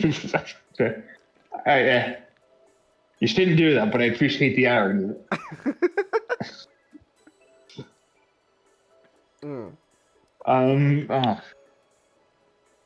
Very poor choice of words, DJ. That's also a great moment. It's like very poor choice of words. Are you already done? Are you already done? Are you Harvey Dent?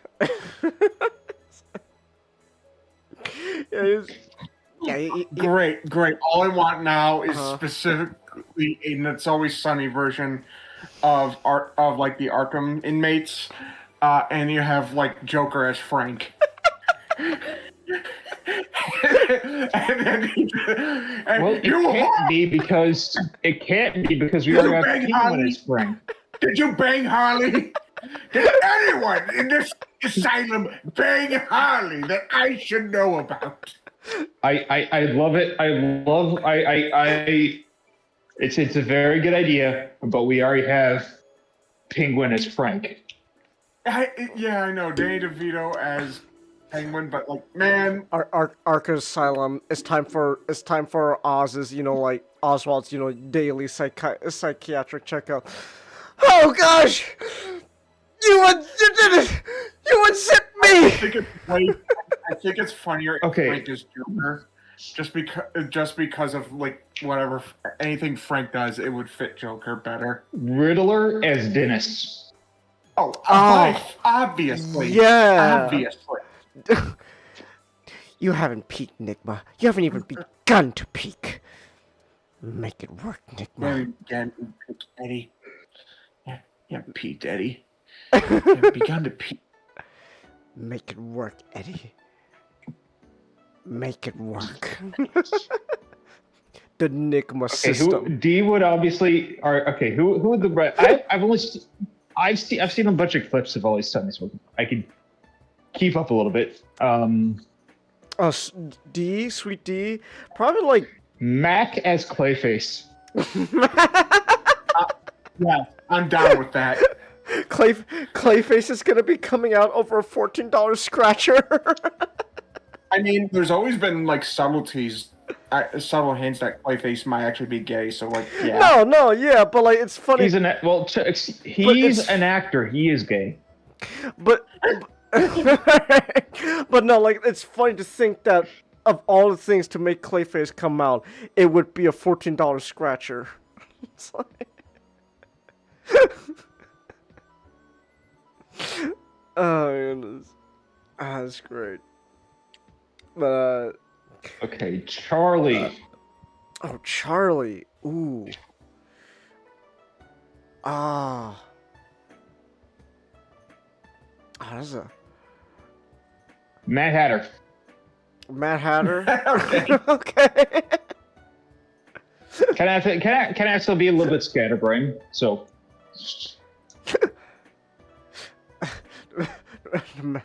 The Mad Hatter's gonna put on a play. The Day Man. Joker just comes in. You gotta pay the troll toll to get into the boy's hole.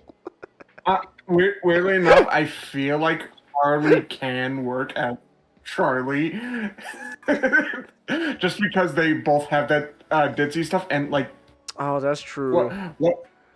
What if Poison Ivy's the waitress? Ivy's the waitress. Ivy's the waitress. So what do you say? Will you marry me? Will you marry me, Ivy? No. Ivy's too insane to be the waitress. If you get Mad Hatter, you can be like Alice. Like the Alice figure. Alice could be the. Wow. What is this room? Are you telling me there's been a bathroom in here this whole time? Wait, no. Are you telling me there's been a bat cave in Arkham this whole time? Oh, that's right. But just change the episode where Charlie's been hiding the rooms in the house this whole time. Are you telling me we have a bathroom in here, Harley? It's just got our system works, Mr. J. We piss in cans, Harley. We're missing cans, Harley. They find a no. If it had to be Arkham themed, it would be a hidden bat cave but they only get access to the bathroom of it. And then one of them just never told.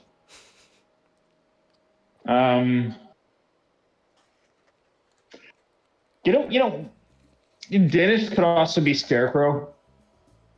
It works for either two of them. Oh. I could see Bane as Mac.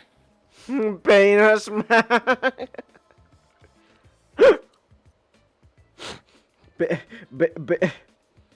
Wait! Actually, Clayface as Mac is genius. Clayface comes out with the fucking, like the interpretive dance play. Joker's just in the audience, just going, "Oh my god, I get it. I get it now."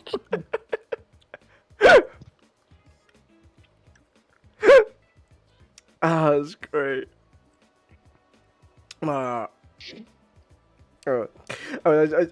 think we got a little off track. All right, back to the game. Yeah, back to the game.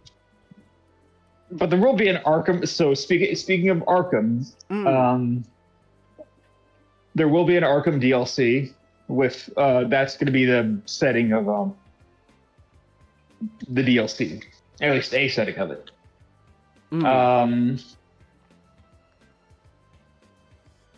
But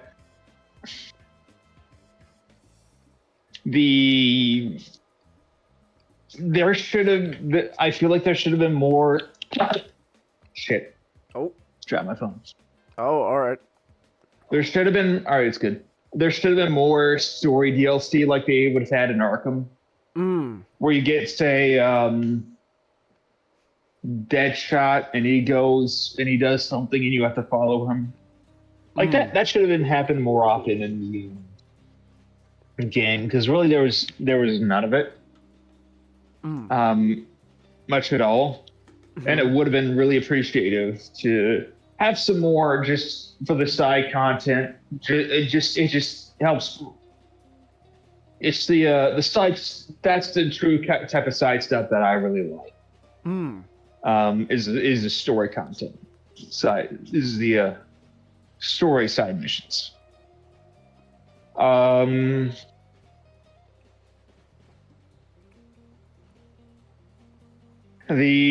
So Gotham in this it's not, it's hard to beat an Arkham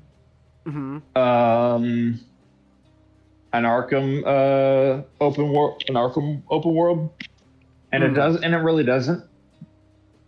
But this is, outside of Arkham, probably one of the best Gothams we've had. Probably competing with I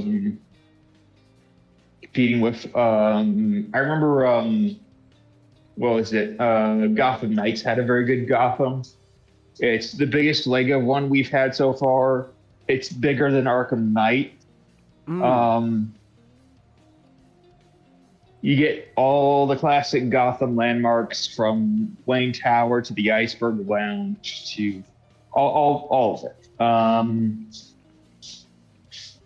Robinson Park, all the iconic landmarks. Almost anyway. But it also looks really good. The lighting in this is impeccable. It's very Unreal though. You can tell this is an Unreal Engine game. But for Lego, this is probably the best. I think maybe Lego Batman 1 can compete with it, but Lego Batman 1 has the benefit of having not an open world where it can just stylize those levels to how it wants to look like. I think the appeal of the Lego Batman is that it's part of, I would say, that classic trilogy of Lego games. Star Wars, Complete Saga, Indiana Jones, and Batman, where each one has a similar gameplay loop, but each one still feels different enough that you're getting a unique experience out of each one. Yes. And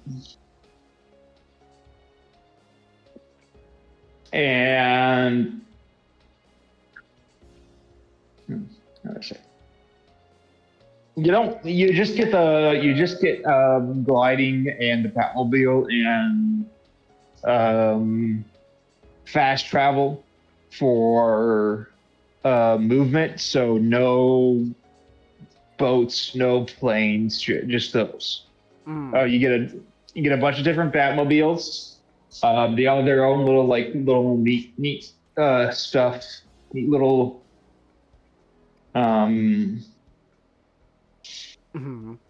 little individual things to them, as well as some side vehicles for the other characters. But generally, this is one of the better Gothams we've had. Like I wouldn't mind them just reusing this Gotham or maybe adding on to it like they did with Spider, if they want to make sequels of this. Have a sequel to this with maybe Cassandra Cain. That would be nice, but probably not.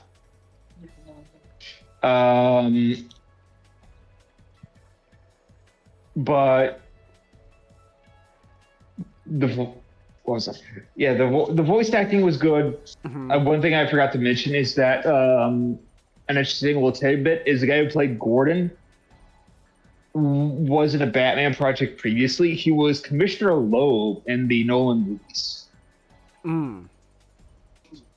which is a fun little thing.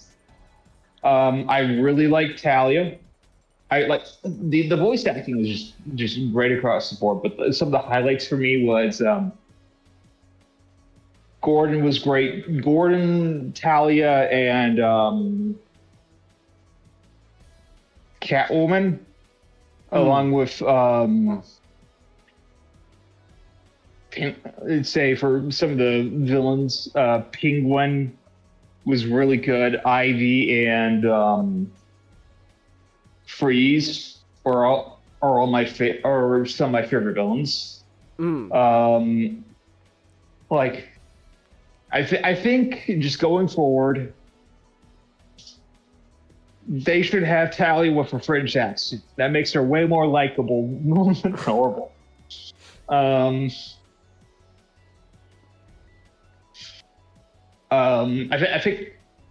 think the best though would probably be Catwoman. I really like this Catwoman. It's not one that I would say is my favorite, but it's pretty up there. The level design is very good. You're going through stuff like the Batman Begins docks, Ace Chemicals, the Shrek Tower from Batman Returns. You got the Botanical Gardens, Gotham Observatory, kind of just all the highlights from the movies. And it's that sort of, it's there where you get a lot of the classic Lego stuff, because not only with the advanced combat stuff, you get advanced combat. You have the classic Lego puzzle design, and you'll have that all throughout the Lego through the level. So you're gonna be having, just classic Lego fun little puzzles and stuff like that, where you can have robots where they move, or you build something to get across over a bridge or something, make a bridge or something like that. You also in the free roam world, guess who's back? It's the fucking Riddler. Woo! And he has Riddler boxes instead of trophies, but it's basically the exact same thing. And Clue Master is here too, and he has his own Clue Master boxes.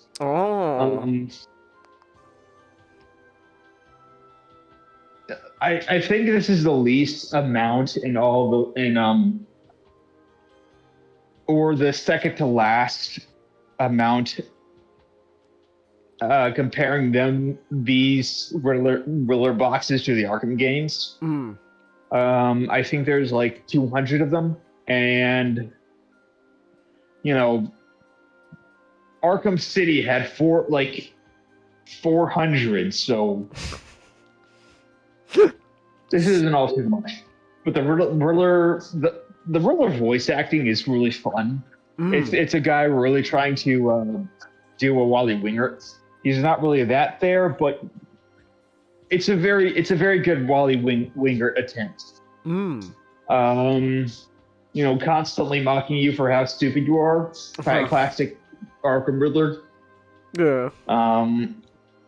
Also, the puzzles there are generally really fun a lot of the time.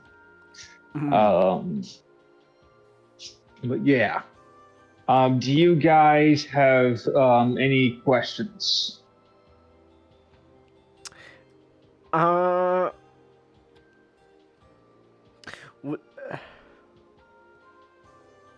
guess I might as well ask excuse me. How would you compare this to, obviously the other Lego Batman games? Like, do you think this is probably the best one yet? I haven't played them in a lot. It's been too long since I played them to really compare them. Oh, but okay. also, this is so wildly different from the other ones, gameplay wise, that it's gonna be really hard to compare them because I have such different goals. Okay. But you're having fun though, so that's what matters, right? I am having fun. Nice. Yes. All right. That's good. It kind of makes me want to replay Gotham Knights.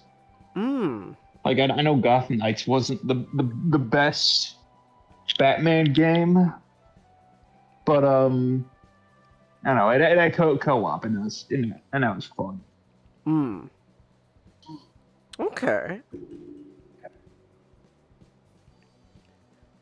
All right then. That's I guess other than that, I don't really got anything else at the moment. Well,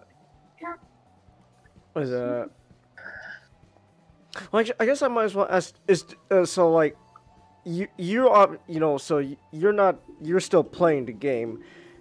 Has there been anything so far yet you've like kind of experienced that like maybe a bit of concern later on?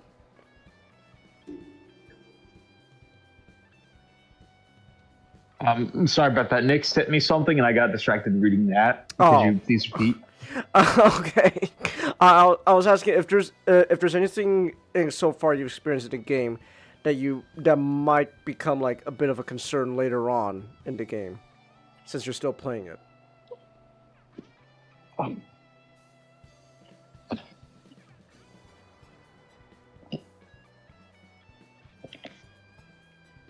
I don't think there's anything that I'd really call bad. Or would be a concern. I guess I like the earlier game a bit more than the late game, I guess. Okay. But that's for most games, because most games, they start a little bit rushing at the end a little bit. Yeah. All right. But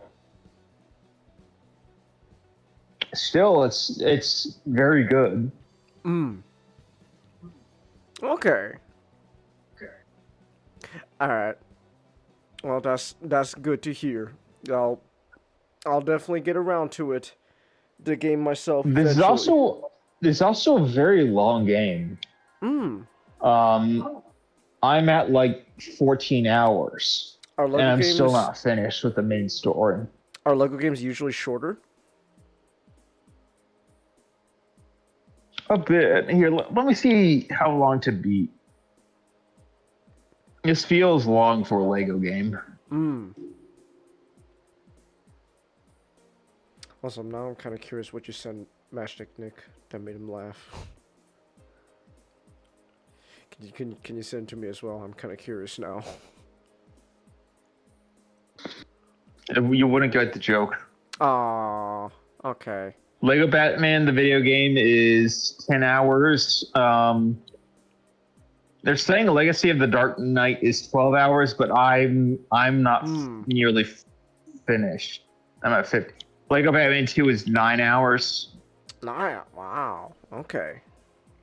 So, average size for a video game, but this is a bit longer.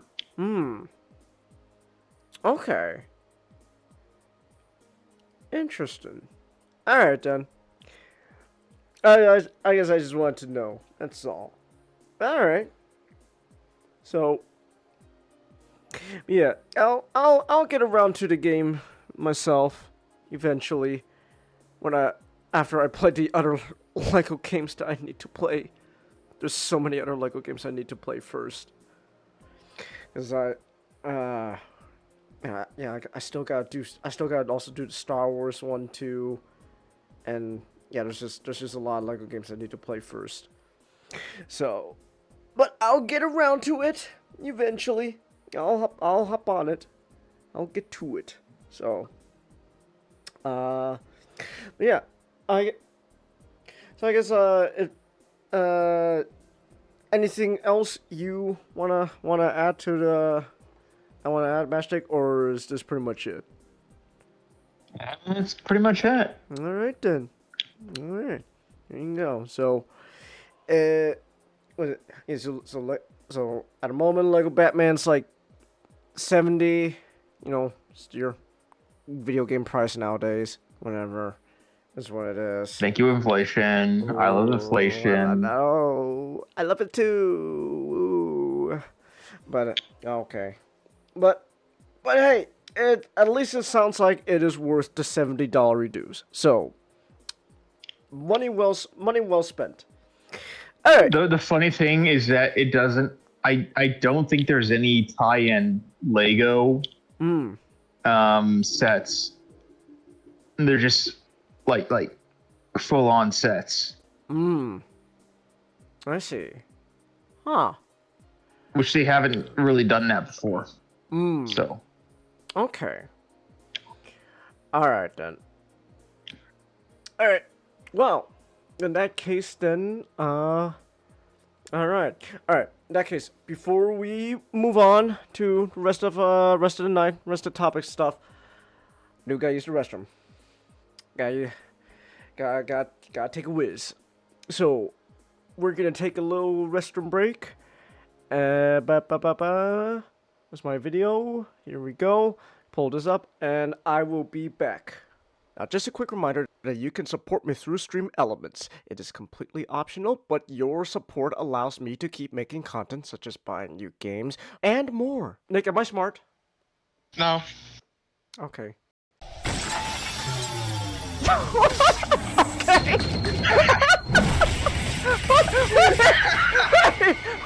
Okay, hold on, shit.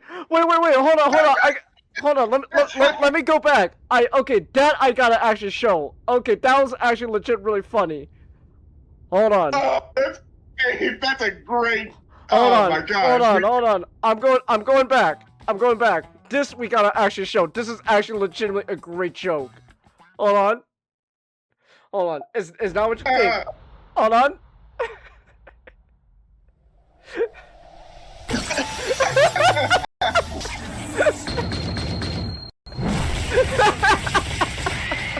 Great. Oh my goodness. Con, do you think would be sad enough to use a chatbot to? Do I have to say it? Do I have to say it, Chingus? You know who I would say. Sure, it's the comedy version, but it's pretty apt. ChatGPT, tell me, am I a better leader than Megatron? Yes, Starscream. You certainly are. Oh, I knew you. Also, Sugiura here is about to drop a huge plot twist on us. He's been lying about his identity. Oh my gosh, hold on a second. We got a huge plot twist coming. Uh-huh. Oh, okay. That's why he got so worked up when Kido admitted that Shono fucking killed Emi. That's why he was so worked up. I was like, damn, buddy, calm down. It's like, oh, okay. There's a personal angle. They're related. Let's go. He's got a knife. The next story is called Dead. Wow. Oh my gosh, we're really gonna be calling it that.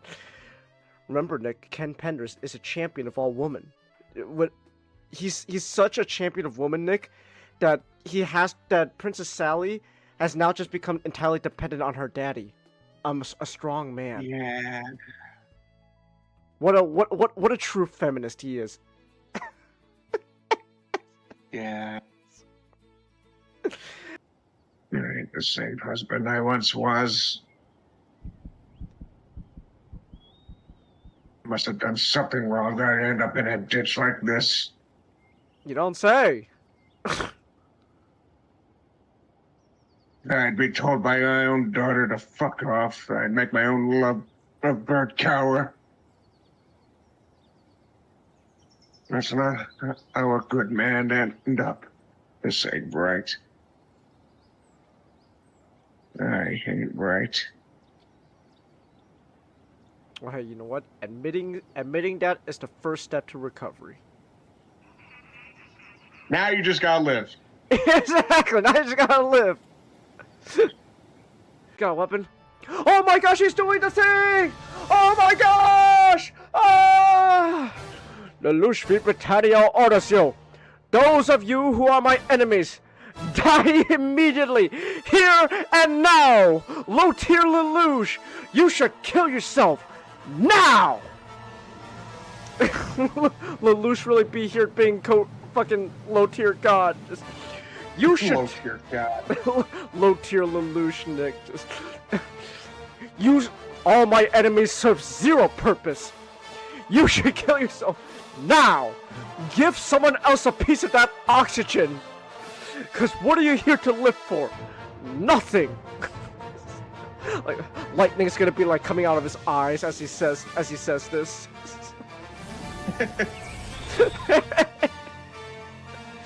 Oh my gosh. Oh, no, I hear him. He's crawling his way back up. Consistent, aren't we?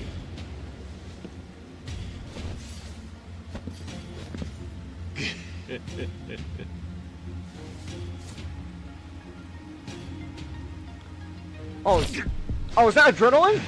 He shot himself with some adrenaline! Okay! We got a phase 2! We got a phase 2! He's got adrenaline in his system! Alright. If Sally does not go along, I'll need to know if my other option... Oh! Oh, let's... Yeah! Oh my gosh! Oh! Oh my goodness, Nick! He's bringing the skunk back into her love life! Oh! He's coming back into her love life! Oh!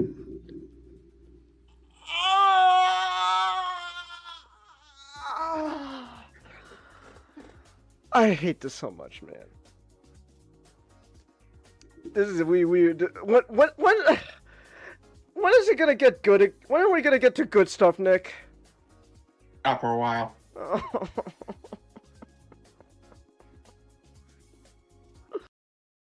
2.5 years later.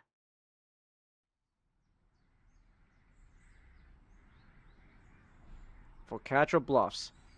Oddly quiet in here. When I gone through, I couldn't ask for more. I was expecting myself to be awash with old memories, but they feel more like a tingle in the back of my head. Already something's changed. The front of the station was being renovated. I had to walk through a maze of side corridors just to exit the place. Walking out the underground tunnel, Alright.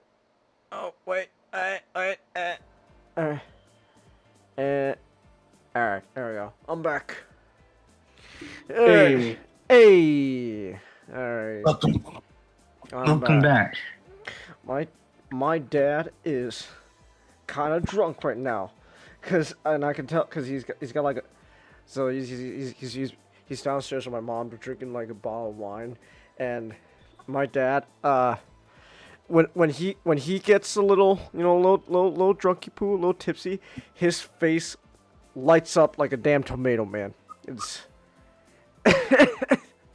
It's I don't know. It's something else. But yeah, he's drinking a little bit of alcohol. I actually haven't like drank any alcohol in like, I don't know. It's been a while. It's been a long while since I've drank any alcohol. So I'm not really an alcohol guy, and to be fair, I'm also like taking a bunch of medication. So like, alcohol probably shouldn't be mixed with all that. So Yeah. So I haven't touched alcohol in a while. So, but I do got Canada Dry ginger ale. That's a good alternative. And ginger ale, the best medicine. Oh, nice. That's nice. I like me some Canada Dry. Canada Dry ginger ale. You know, only problem is though it has Canada on on its label. Where's my American ginger ale? Where's my American dry ginger ale? Huh? I want that. We should have American dry ginger ale. Compete with Canada Dry ginger ale. So, bless you. Unless that wasn't a sneeze, I don't know what noise that was. Alright. Alright.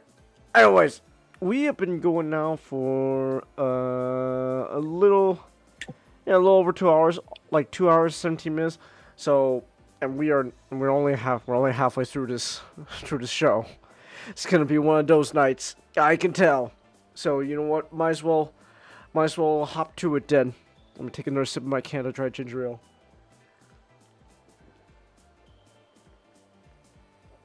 That's nice. Also my allergies have been just going nutsos today, and I hate that. But you know what? Allergies, it could be worse than allergies. You know what's worse than allergies? If you got like a viral outbreak. You know what? There's no better no better place to talk about viral outbreaks than Raccoon City. You mean yes, when the hantavirus outbreak, I mean the T virus. The T virus outbreak. Oh gosh. That's yeesh, that's gonna be terrifying. So. Oh yeah. So yeah, this is part 2 and 3 of my little Resident Evil. Yeah, marathon. You want to talk about both the second and third, the remakes of the 2 games. Yeah, so essentially, quick recap. Resident Evil 2 is the main character of Leon Kennedy and Claire. Redfield. Leon. Yes. They come to Raccoon City. Claire to find her brother, Leon, because his news station went dark. And you come in and investigate and see what happened. And they got more than they bargained for. So, and Leon met Ada, Claire met Sherry. So yeah, so the Resident Evil 2 remake, as I said, the remake of Resident Evil, we're all reimagining Resident Evil 2. Alright. And it follows the Resident Evil 4 game and Resident Evil Biohazard game format. So, yeah, what I like about it, plays really well, and this well, mostly I think it's, overall for Resident Evil 2 overall, it was long enough. Though I wish they made okay. So there's 2 runs for the Resident Evil 2. If you play as Leon, how it works is there's a first run and a second run. The first run is supposed to be like what one player was doing during this time, and the second run is what I found out later. You're supposed to, like, if you play Leon as in the first run, you're supposed to play as Claire in the second run to see what she been up to while Leon was running around chasing Ada around, sipping for Ada. Simping for Ada. Yeah, and one thing I know, like, man, Leon was so innocent during. Also, you know, Leon was so innocent during this time. Then by 4, he was all like, "I let everyone die." I let everyone die. Man. But yeah, so like, it plays really well. But I wish that for story wise, like the second one plays like they just move. So originally there wasn't supposed to be a second run. Okay. Then fans found out there wasn't a second run and they rioted. So within the very last minute, like within a few months before release, they added a second run, and you can tell it's last minute because in the original Resident Evil 2, what you did in the first run or scenario A affects scenario B. Okay. Like if you lock a door in scenario A, that door remain unlocked in scenario B. But in the remake, it's added last minute, so it's not. So like it plays almost the exact same way, except they skip a couple of things, made a couple of sections shorter, and changed some items around.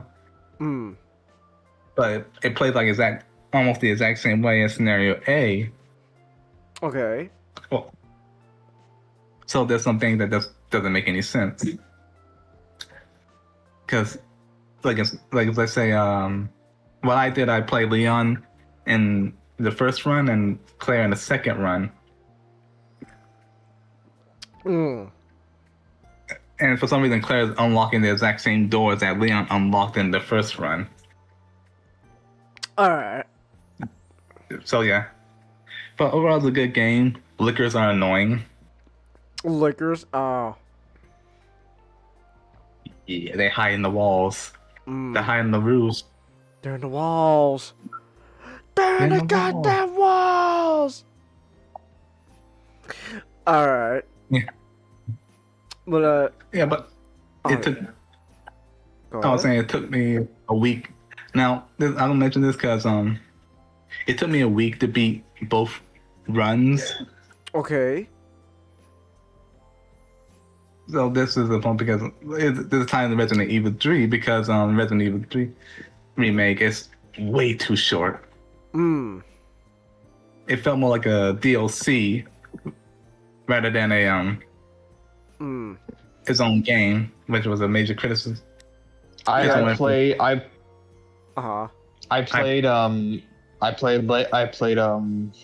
Resident Evil 3. I can confirm it feels like you remember the Mr. Freeze DLC from Arkham Origins? Yeah. It felt like it's a bit bigger, but it kind of feels like that. Ah, okay. I see. So, yeah, but I'm done. And I have a better. Sorry. Oh. I have a better comparison. Oh, sorry. You go ahead. It's like Halo 3 ODST to Halo 3. That's a better. Where it's like. It's like an expansion, not like a simple DLC. But it's still not worth it. Like the full price point of a full game, it's like $40 or something like that, rather than $60. Ah, okay. I see. Also, I think there's more content, like modes for Resident Evil 2, because there's the ghost stories, which is non-canon scenarios, where you play the different characters that didn't survive. Okay. In the main game, like Kendo. And they, so a scenario where they actually made it out of the city, and then there's Force Survivor where you play as Hulk. Hulk. I mean, that'd be a totally different game. Hulk. Hulk rampaging through Raccoon City while fighting zombies. Meanwhile, Marvel. That would actually be really fun. Meanwhile, Disney would be like, write that down. I would actually pay for that. A Hulk in Resident Evil. That would be fun. Meanwhile, Spencer would be like, I need Hulk blood. Hulk smash! White leather wearing man just punches the tyrant's head off. That's great. Okay. I gotta head out. You guys have a good night. Have a good night. Good night. Yeah, but yeah, Resident. Also, they really did a good job in Resident Evil 2 of reimagining, like the designs for a modern audience. Modern day.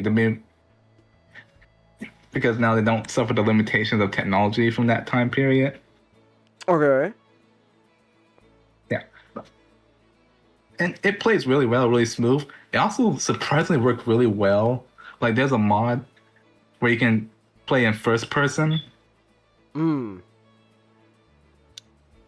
It really works really well, and surprisingly, I learned that originally it was supposed to be first person, but they went back to third person. Oh, okay. So, and for Resident Evil 3, like I said, it was too short. It's like Resident Evil 3, but the Cliff Notes version. Even then, there's some Cliff Notes missing. Okay. And the tyrants, the Nemesis design is not too. Yeah, I've heard. I see why people have a problem with it. I've heard people have complaints about the design. Okay, you know what? Might as well bring this up now, because, it's part of the whole. A lot of people talk about with Resident Evil 3. Do you honestly care that much about Jill Comet? Having was it like the pants or something like that? Well, it's funny you mentioned that, because the problem is, it's like story wise. In the original Resident Evil 3, from what I researched, there was two different explanations. One, she was about to go out clubbing. Okay. Well, but then which doesn't make any sense, because before the outbreak, there was a couple of days of at least a few days, 2 to 3 days of news reports of people getting sick and eating each other. Before everything went all straight to shit. So what's the other explanation? She was about to get out of Dodge. Which, yeah. Now in the new scenario in Resident Evil 3, it's explained that she was essentially on house arrest. Oh, okay. And she's by Chief Irons because to cover up this. He was trying to discredit them and cover everything up because he was on Umbrella's payroll. On top of that, she suspected that she and everyone else were being watched for Umbrella, and she was making plans to leave. And before everything went that shit, before everything went, foobar, she was 2 days away from leaving and sneaking out. Which is why she was dressed the way she was, because she was trying to always. It would make sense because she was always ready, just in case Umbrella decided to try to cause an accident. Okay. Yeah, but yeah, I can see why people have a problem because it's a little generic. But there was this mod that added a jacket, and it looks better. Oh, as soon as you give her a jacket, now, all right, now we're cooking. I mean, it looks better. Also, then there was another one where they have her in her Stars outfit, but without all the shoulder pads. Here's the when they added a jacket to the design. Okay. Alright then. Yeah, okay, actually the jacket does kind of help, actually. Yeah, that jacket does look nice. Alright. Yeah, I used the Stars jacket. Because let's see, here it is. Here's the red version, but I like to use the black version. Okay. Oh, that's not bad. Yeah. Yeah. Okay. Yeah, I think simply adding a jacket will improve the design a lot, because her base design looked more like she went like the design they usually use halfway through the game when the character ditched the jacket, like in Resident Evil 4 with Leon and 2 with Claire 2. Yeah, but one thing I find funny with Resident Evil 3 in game is that when you read all the logs, all the Umbrella logs, Umbrella chose like the most narcissistic scientist on the face of the earth. Oh. My favorite log was like this one scientist criticizing the European branch about using parasites to control their bioweapons, saying they're too unpredictable, unlike viruses. Oh, okay. Alright. Viruses you can create vaccines for, and they're much, much simpler genetically. Okay, that's kind of a fun nod. You're like, viruses are much more controllable as Raccoon City burn around us. Alright. It's a fun little. It's gameplay wise, it's good. It's just way too short, and they cut out way too much. It doesn't feel like a full game. Okay. Like if you want like a quick and dirty summary, it's like a quick and dirty summary of like Resident Evil 3. You want that? Though I do like that you and I think with his second and third form, they did really good with Nemesis. Okay. It's just that his trash bag wearing first form. You could call it trash bag. I mean, that's what it looked like. It looked like a trash bag.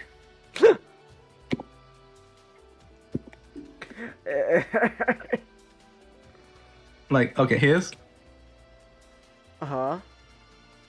the original Nemesis. I mean, no, sorry. Here's the reimagined Nemesis. Okay.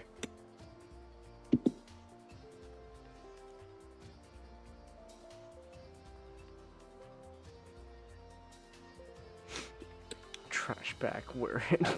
That's funny. Alright. There he is. And here's the original design.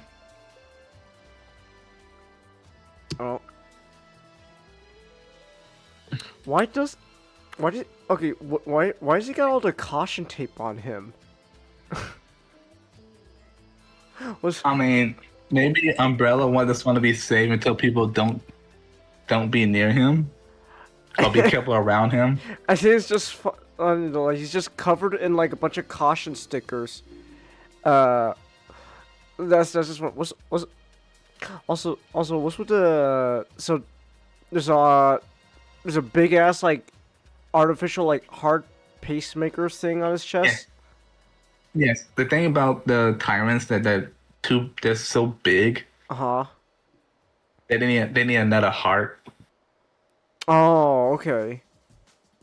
It's like I think originally they implanted in the first time they just implanted a rhino heart in there. A rhino heart? Okay. Damn, Umbrella really just be cooking up whatever. Okay then. Yeah, like Resident Evil would have been all right, but it just didn't release as its own game. Just made as like a $30 add-on to Resident Evil 2. Okay. There'll be far less complaints. Hmm. Okay then. Yeah, but overall, I think it's good. I really like the hospital section. I like Carlos. Hmm. Okay. No. Yeah, but no. Yes. Yeah, and as I dig deeper into it, it turns out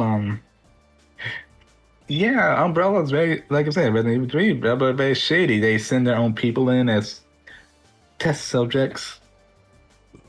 Oh boy. It had like they call them monitors. Monitors. Within the group. Isn't their job to gather combat data, then book it? Hmm. Okay. Yeah. And gather any other data from like the behind the squad back. Hmm. That they Umbrella want any sensitive data, research data that. Huh. Essentially. Oh boy. Sorry, I just had to. Oh yeah.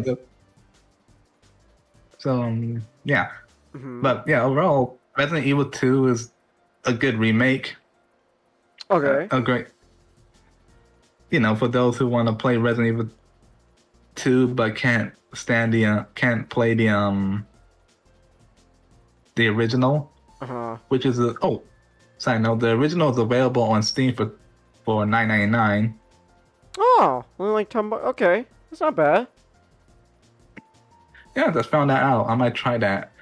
Oh. Oh, I'm yawning. Oh boy, that's no good.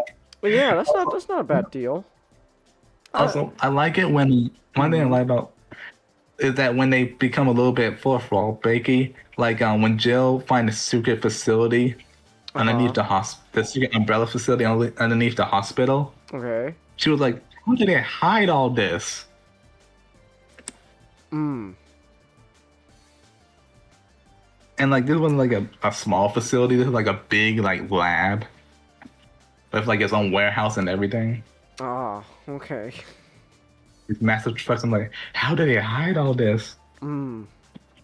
Yeah, but yeah, they're both good games. Resident Evil 3 less so, but it's worth a playthrough. Hmm. And I might play again in the future once if they there's a mod being made that puts like that when they made Resident Evil they cut out a lot of content.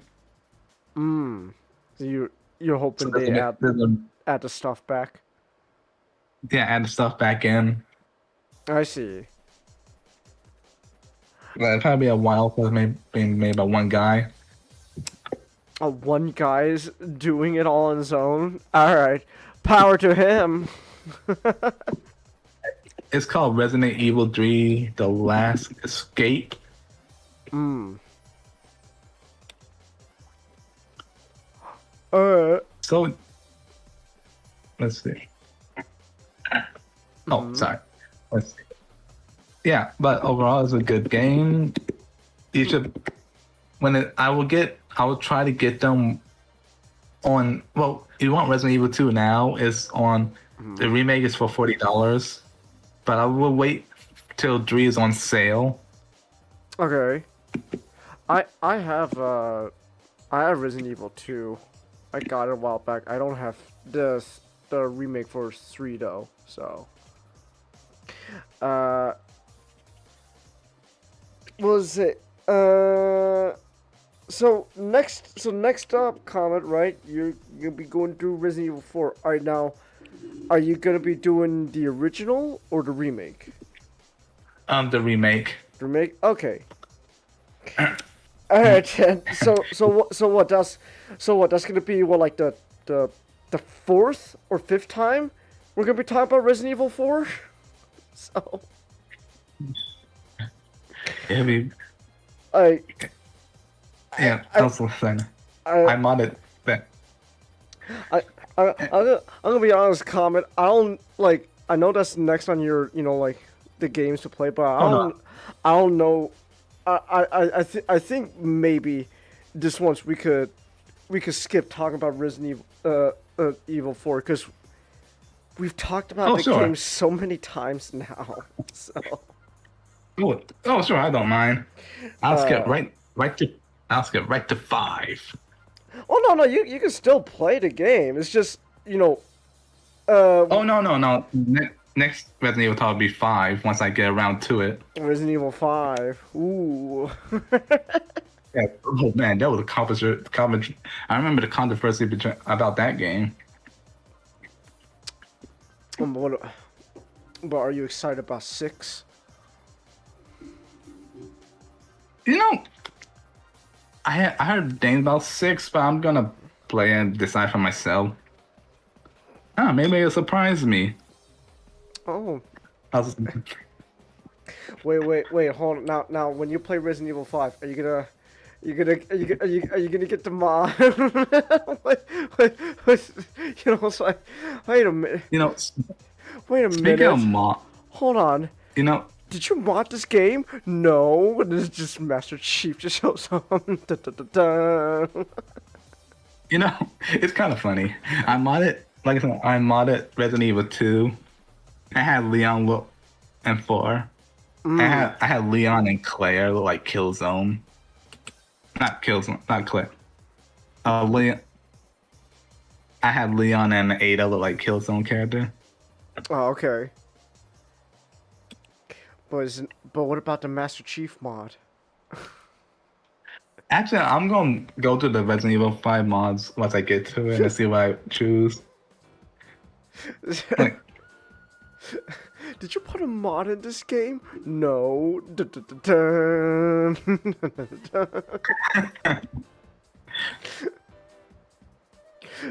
Do you put a mod in this game? No. No. I love that video, like, cause it's perfect. It's perfect timing. Just as soon as, like they it's the accusatory question, and like the very guilty no, and then immediately as he says no, fucking Master Chief just shows up on screen, and the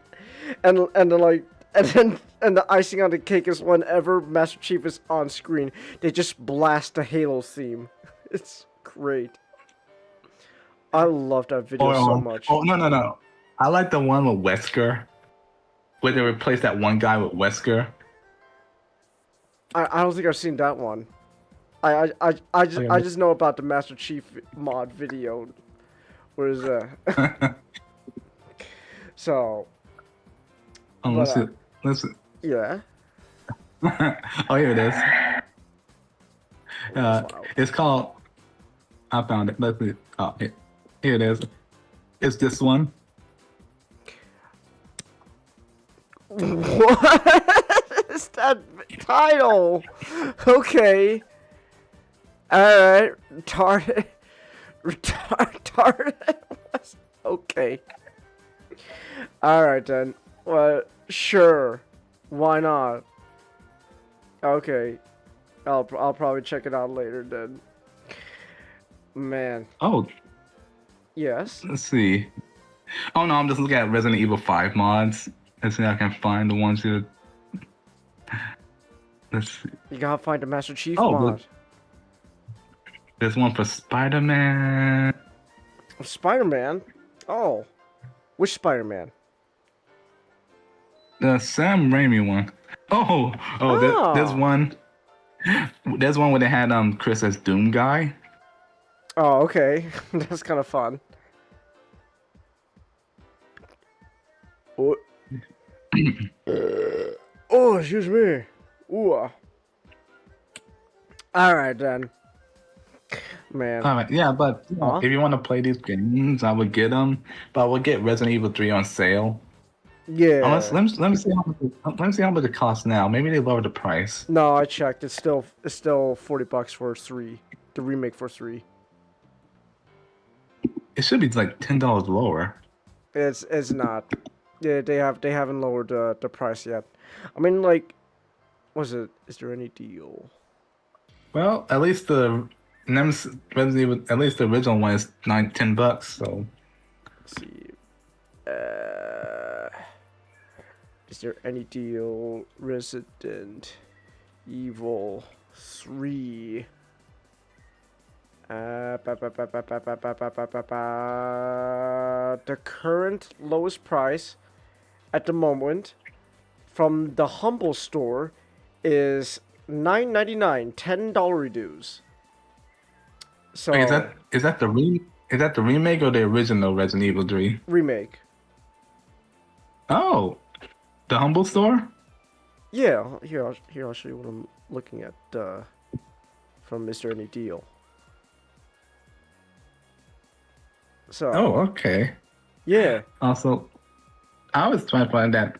Also, I just every time you read these journal entries in Resident Evil, it's always, I decided to combine a rhino, a gorilla, and add AK-47 for arms.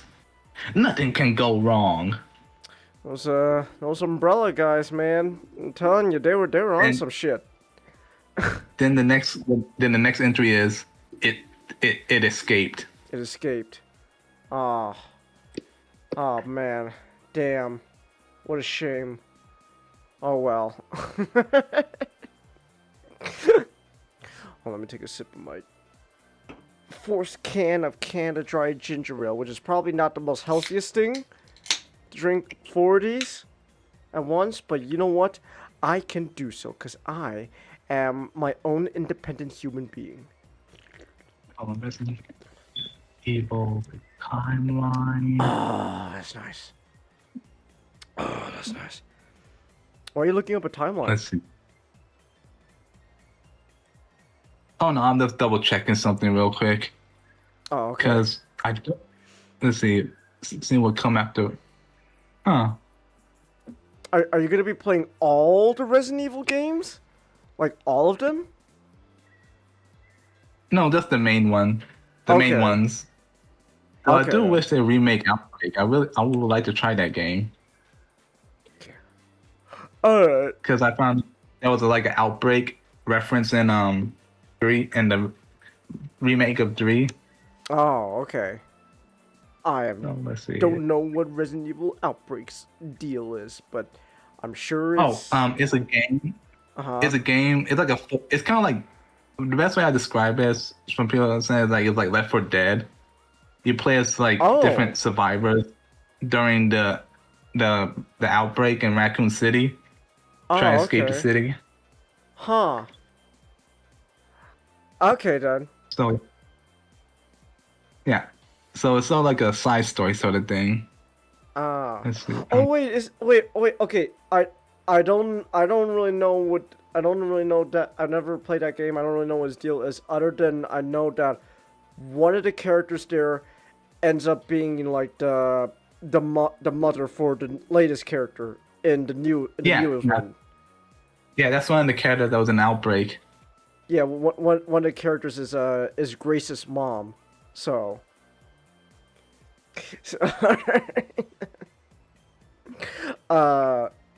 there's that. But alright. But yeah, so go ahead. No, so yeah, play the game. You know, get it when it's on sale. In fact, 3 is on. 2 is also on sale. Well, sure, but you know, Resident Evil 2's probably worth the full price. Resident Evil 3, based on what you guys have all been saying, not so much. So there we go. Man, I'm not gonna lie, I kind of want to play Resident Evil 4 again now.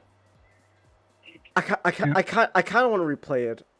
I would be lying if I said I didn't want to replay it again, because that was legitimately a fun game. I like Resident Evil 4, the remake, at least. I haven't played the original one, but like the remake, I definitely really enjoy. So I would love to play that again. Yeah, it's also fun to mod. Yeah, it's true. You can mod it, but like I'm gonna be honest, I like the game base as is. Oh yeah. The only mod I would want to get is for the newest one. I want to replace that damn spider. with something else. I hate spiders. I hate them so much. Spiders suck. I hate them, and I think all arachnids should just die. I'm sorry. Sorry, people who want to be, but you could be like Spider-Man, though. Well, no, you're not. You know what happens if you get bit by a spider? You're not gonna be a Spider-Man. You're gonna turn into some fucking monstrosity creature, or you're just gonna die. You're probably just gonna die. Genghis, spiders get rid of mosquitoes, though. I think all insects. I think anything with more than like 4 legs should die. Wait, more than 4? Wait, insects have 6? Oh. Yeah, that's what I mean. Except bees. Bees are cool. Bees can stay. Bees are awesome. But everything else, they can go. Ants are just nuisances, and spiders, I hate them. But bees, yeah, bees rock. You know what? Everyone wants to gas up Spider-Man and all that. Ooh, but you know what? Where's my bee-man? I'm telling you, where's bee-man? He got stung by a radioactive bee, and now he has the powers of a bee. He's bee-man. I'm telling you, gosh, I'm just a repository of great ideas. That hire me. Someone should hire me for these amazing ideas. I'm telling you, man, I'm cooking with B-Man. Cause you know what? Ooh, if you get bit by a spider, 90% of the time, you're not gonna turn into Spider-Man. You're just gonna be in pain. I'm so glad I never got bit by a spider. I never want that to ever happen. I hate spiders so much. Anyways, all to talk about spiders. Might as well get into the last topic of the night. Spiders! Spiders and man. Spider-Man. And then and all in one universe. But if you get another universe full of spiders and man, you get a multiverse. You get the Spider-Verse. Ooh. Ooh, isn't that fun? Spider-Verse? Ooh. Anyways, Spider-Verse. Across the Spider-Verse. I never watched this movie until recently. Like this year. Like I think like either it's like last week. Like last week I watched Across the Spider-Verse. Finally. So, man, 3 years late to the party. Gotta say, it's like, look at him, he's still going even though the party's over. Whoa! But yeah, so 3 years late to the Spider-Verse party, but oh well, it is what it is. However, though, even though I was 3 years late to the Spider-Verse party, I did end up watching another movie that was made by some of the creative members behind this movie, Mr. Phil Lord and Christopher Miller. It's called Project Hail Mary. Everyone should watch Project Hail Mary. It's a really good movie. Watch Project Hail Mary. It's really good. It's really good. Rocky's best boy. He is. Rocky is best boy. Project Hail Mary is really good. But you know what? Across the Spider-Verse, though, is honestly pretty good too. At least I think so. I think it's pretty good. Not as strong as like when it comes to the story. Not as strong as the first Spider-Verse movie. Like the first Spider-Verse movie, Into Spider-Verse, was legit pretty damn good. Like that was a legit really damn good movie. I gotta say it. Like I really enjoyed the first Spider-Verse movie, but Across the Spider-Verse is also pretty good on its own, but it's just not as strong, at least when it comes to its story and writing, to the first Spider-Verse movie. Like I got my own little theories and idea about that and all that, right? So now, one thing to note is that Across the Spider-Verse, it is a sequel, obviously, to Into the Spider-Verse, but unlike Into the Spider-Verse, this is not a self-contained movie story. This is part 1. This is obviously a very clear part 1 of a larger story being told here.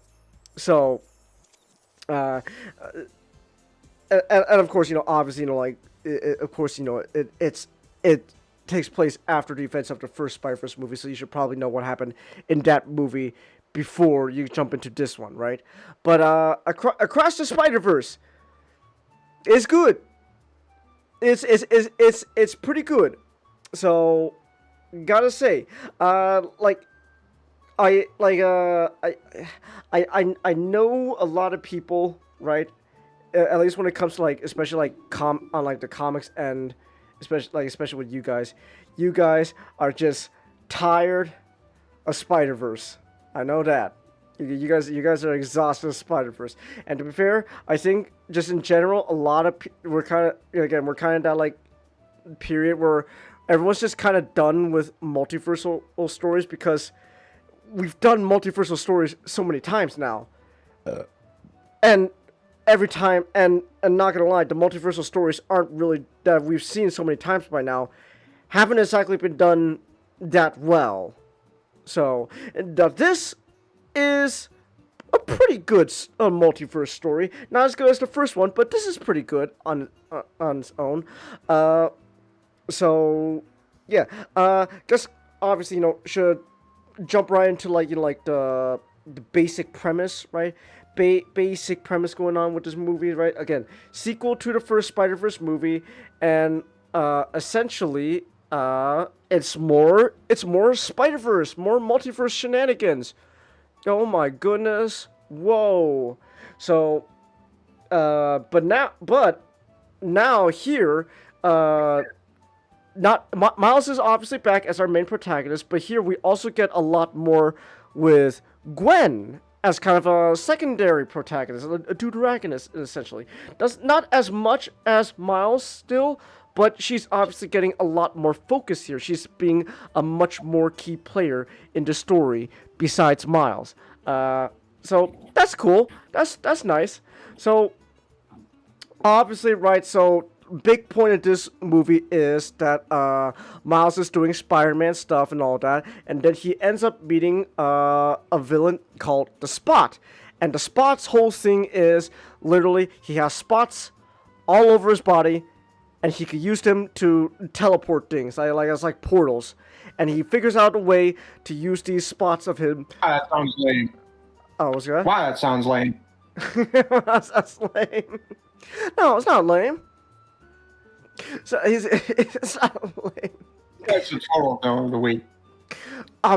He's more than just villain of the week. How dare you? My goodness. But so total villain. Total villain. He's not gonna amount to anything. He's not gonna amount to anything, exactly. But yeah, so Spot, he's got spots, and then they teleport things and all that, and eventually, the Spot figures out that he could use his powers with his spots to access different universes, the multiverse. He gains access to the so-called Spider-Verse, and he's going around and he's essentially using the same super collider thing from the first Spider-Verse movie in different universes to essentially gain more powerful. And so Miles has to go stop him. And in doing so, he ends up, traveling a bunch of different spider multiverses and stuff. Well, at least that's the idea. He really only goes to like 3 different universes. So, or at the very least, 3 different main universes. So, there is that.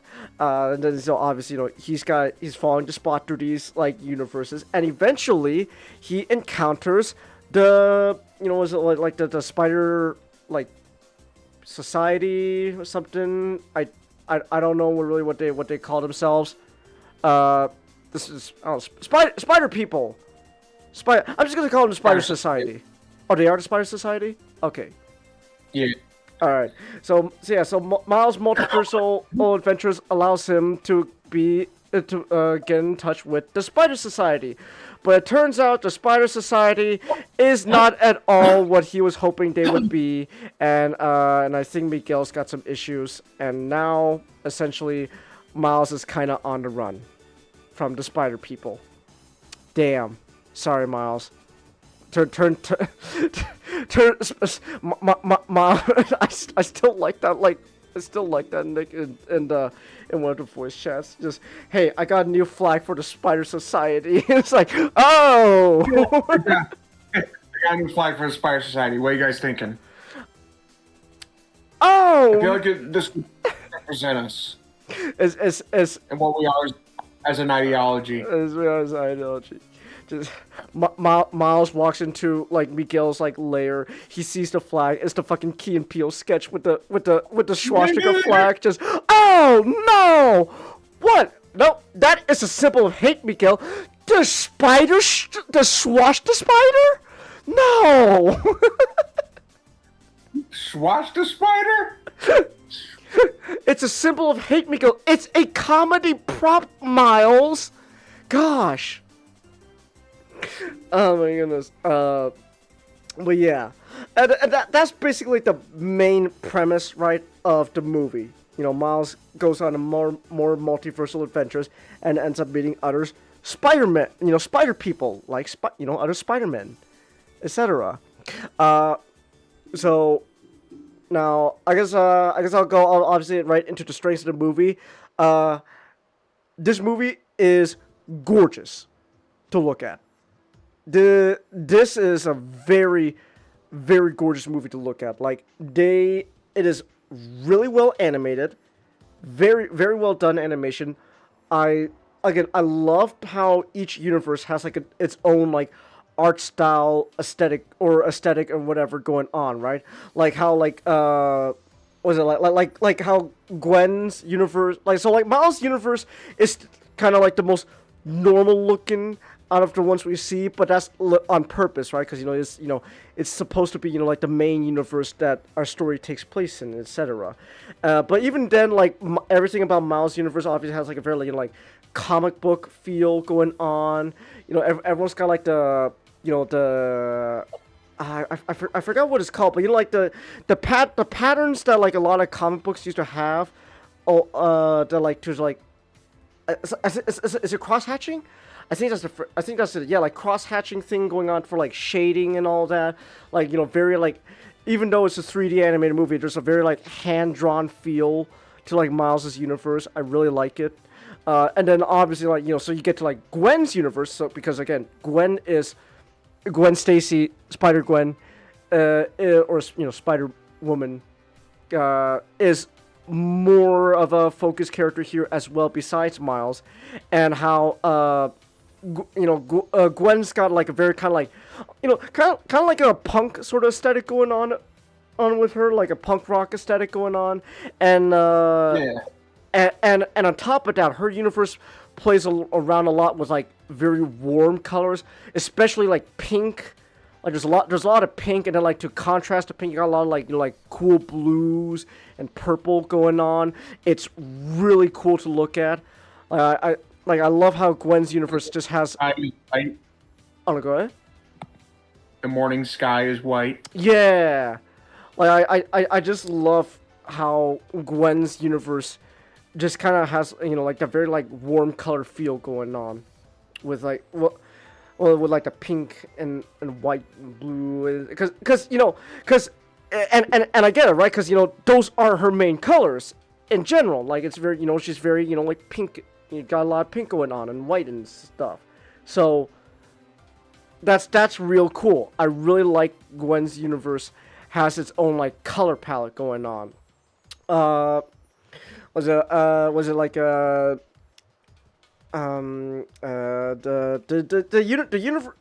universe where they go, that's basically in like India. I'm just gonna call it yeah. I'm just gonna call. Yeah, I'm just gonna call it Indian universe, man. And these were the British Lore stuff. This is where all the British Lore stuff. So I'm just gonna call it the Indian universe, and like how there's obviously a lot of effort went into like make it very accurate to like Indian aesthetic and culture and art style. It's so much traffic. So much traffic. It's really nice, and also just how like these. And also how this then, these universes go on to reflect, the character, like the different spider people. Like obviously like Miles is very basic because that's on purpose, right? But then but also but at the same time though, even though Miles has like like kind of like a more like kind of like somewhat the most basic somewhat of like a suit going on compared to like everyone else, like there's still like Miles' like flair to it. Like for example, like his big spider logo is still got like the like that like spray paint graffiti aesthetic going on, which I really like. That like Miles' whole thing's like very like graffiti art. I dig that. And then Gwen obviously like again like the like punk rock kind of look going for her. And then like and then even like Indian Spider-Man, where like his webs are I know I remember I know they have a name. I'm just gonna call them Indian yo-yos, because that's like the best thing I could like describe it. They're like they're pretty much like Indian yo-yos, but there's like I forget what it's called. Like it starts with like an M, like man's mandala thing. I'm probably wrong about that. So, but yeah, I love that. And even like what little we saw of like Hobie's universe, Spider-Punk, like yeah, like how like to reflect him, everything's got like that like mismatch kind of look going on. It's really cool. Okay. Also the Indian Spider-Man's webs is Diabolo. Diabolo, thank you. Okay. I was completely off with a fucking M word right there. It starts with a D. Yes, you were. It starts with a D. So, but yeah, that's really cool. And then we did like we don't really get that much, I think. Well, okay, that's not true. We do get a lot with like Miguel's like like 2099 like universe and all that, but like was it I guess at the same time though, you don't really get the time to like spend that much like admiring the universe as much as like the other universes, because when the story takes place in that universe, a lot of actions taking place that you don't really you don't have time to focus on like the stuff. I do like the like kind of like obviously like Miguel's whole thing, right, is he's from the future 2099. So so like what little we do get to see, there's obviously like kind of like that like Blade Runner cyberpunk kind of feel going on with his universe. So and I do like Miguel. Don't get me wrong. I like Miguel, and I think for what the story they're trying to tell, I think it makes sense that like the antagonist would be Miguel, and because Miguel, even though he's a Spider-Man, he's he's on purpose so drastically different from all the other Spider-Men that like it kind of makes sense, at least I think, for what they're trying to do. Now, what was I say? So I guess we should probably get into like the big thing about the story and all that, which I know has brought up a lot of contention. We had a whole discussion about that. I remember when we were watching this movie. The whole like the whole canon event plot point they're trying to push and stuff. So we were talking about this, and I think so. This movie is part one of a larger story. Part two, Beyond the Spider-Verse, is going to be coming out hopefully like soon. I don't know. I'm out. So so there's that. I don't know, man. Like the production behind Beyond the Spider-Verse is just weird, Because, like, that movie was originally supposed to come out the year after Beyond the Spider-Verse, but then that got delayed. And, like, at the moment, I think it's supposed to come out next year. But who knows, man? Gonna be honest. I don't know. Also, I have to use the restroom again one more time. I'll be back. We're still talking about Spider-Man, but I'll be right back. I don't know. You hold on a second. Let me use the restroom real quick again.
Alright, I'm back again to continue talking about the Spooder verse men, etc. Whatever.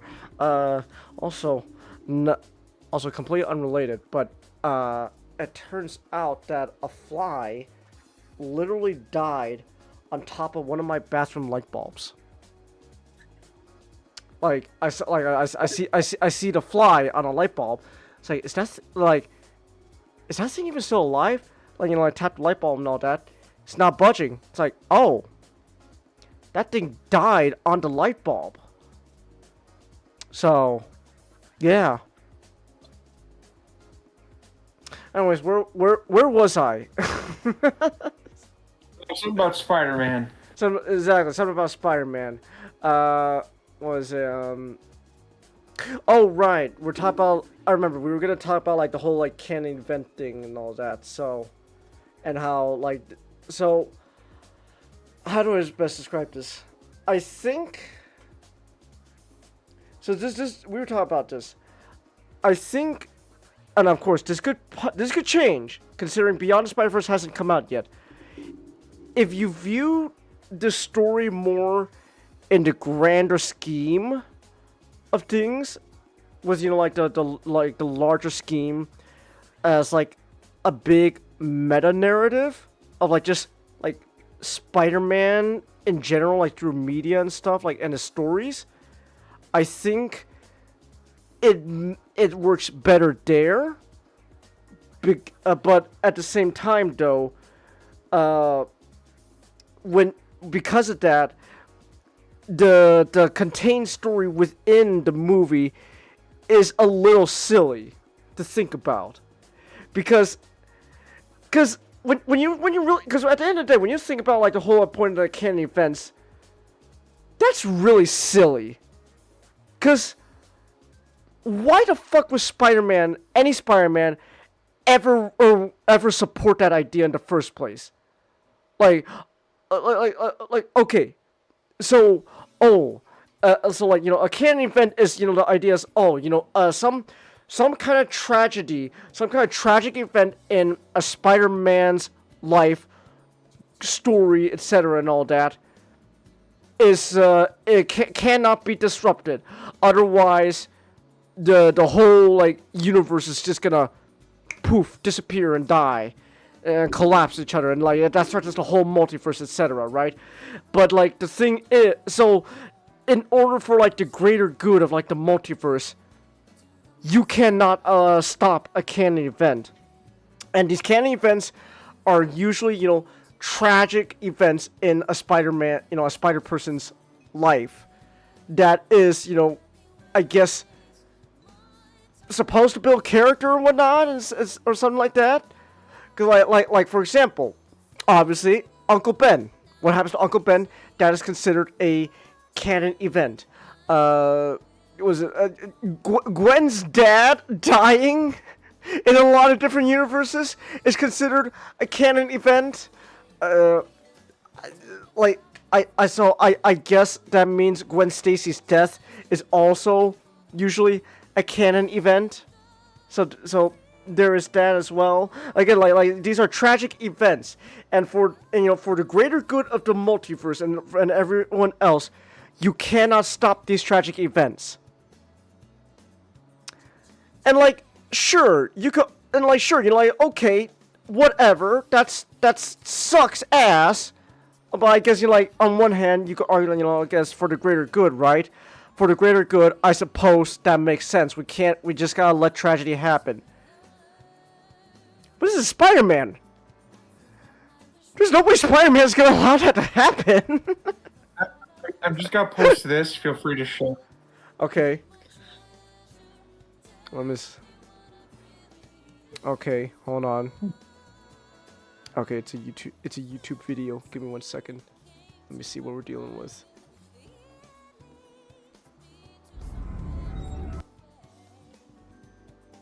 Oh yeah, I saw this on Twitter when people were still talking about Spider-Man. Hold on. I'll show this one. Okay, I'll show this on stream, and then I can also show the class here as well. There we go. I'll share with the class here as well. So, boom, boom, boom, boom, boom, pow. Kill your. I don't know. Anyways. Okay, I'm here. So how do I access it? Enter my password. Lila. Lyla. Access denied. Oh, great. You got any other ideas? Let me think. I wish I could just say open sesame or grant me access or... Request acknowledged. Access granted. That was weird. Okay, let's go over the starter procedures. Slow down, Parker. It's not that simple. Did you fire up the quark enhancers? Activate the tachyon relays? Yes, I did all that. No, you just... Uncouple the Heisenberg compensators. Yes, of course I did. Oh, shuck it. No, I didn't. I was right. Wow. Oh, no. What's wrong? It's Mary Jane. She dies. Tonight. Right there at Alchemax. How do you know? For shock's sake, Parker, what part of Don't Poke Around in the Archives was unclear? Fine, I'm a nosy Parker, but now that I found out, it's what? My job to save her? I've got enough to deal with. You can't mean that. You can't just ignore that she's in danger. Hey, I'm trying to focus on what's important. What's important is not standing by and allowing someone to suffer or die because you do nothing. If you don't get that, then you don't get the first thing about being Spider-Man. You're the one who doesn't get it, Parker. The future depends on my future is meaningless without her. Yeah. That's Spider-Man. Yeah. Like, that's Spider-Man. Like, if this was any other hero, okay, maybe you could make some leeway, right? But Spider-Man, specifically, no, there's no way he would just allow cannon fence to happen. It doesn't. That's silly. Like again, I think in the grand, I think they're trying to do a whole grand meta narrative going on here of what makes it what makes a Spider-Man story essentially, and they're kind of commentating on that, critiquing it and stuff. I think that's what they're trying to do with Across the Spider-Verse and Beyond the Spider-Verse.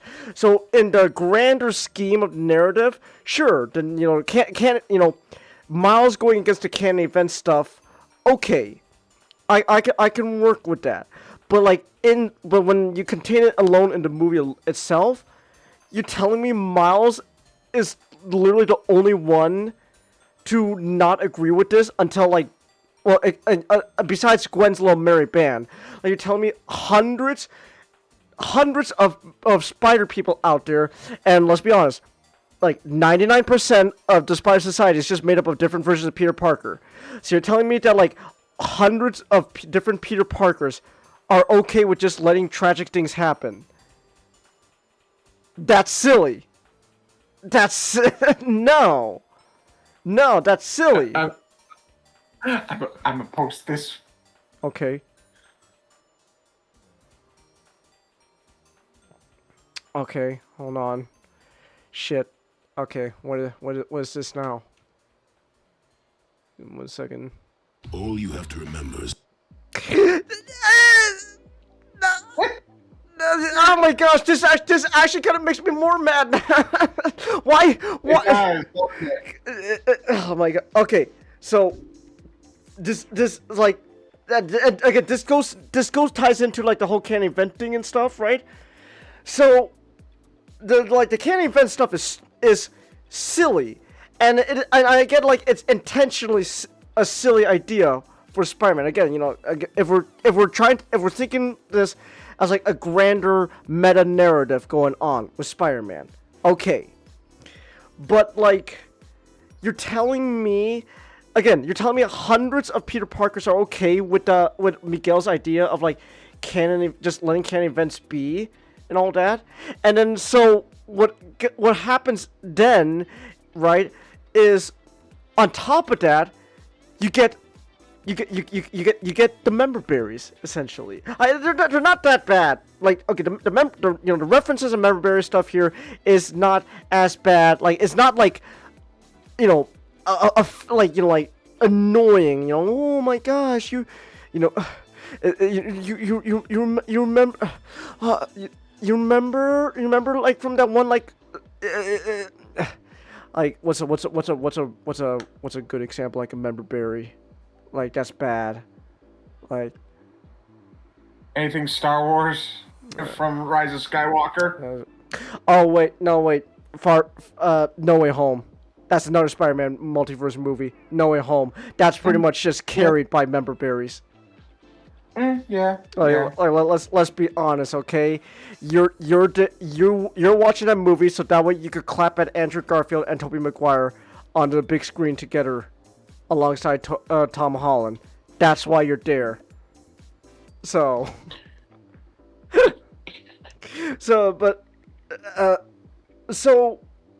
when this movie does kind of references and memory stuff, it's not that bad until you remember. You're telling me that the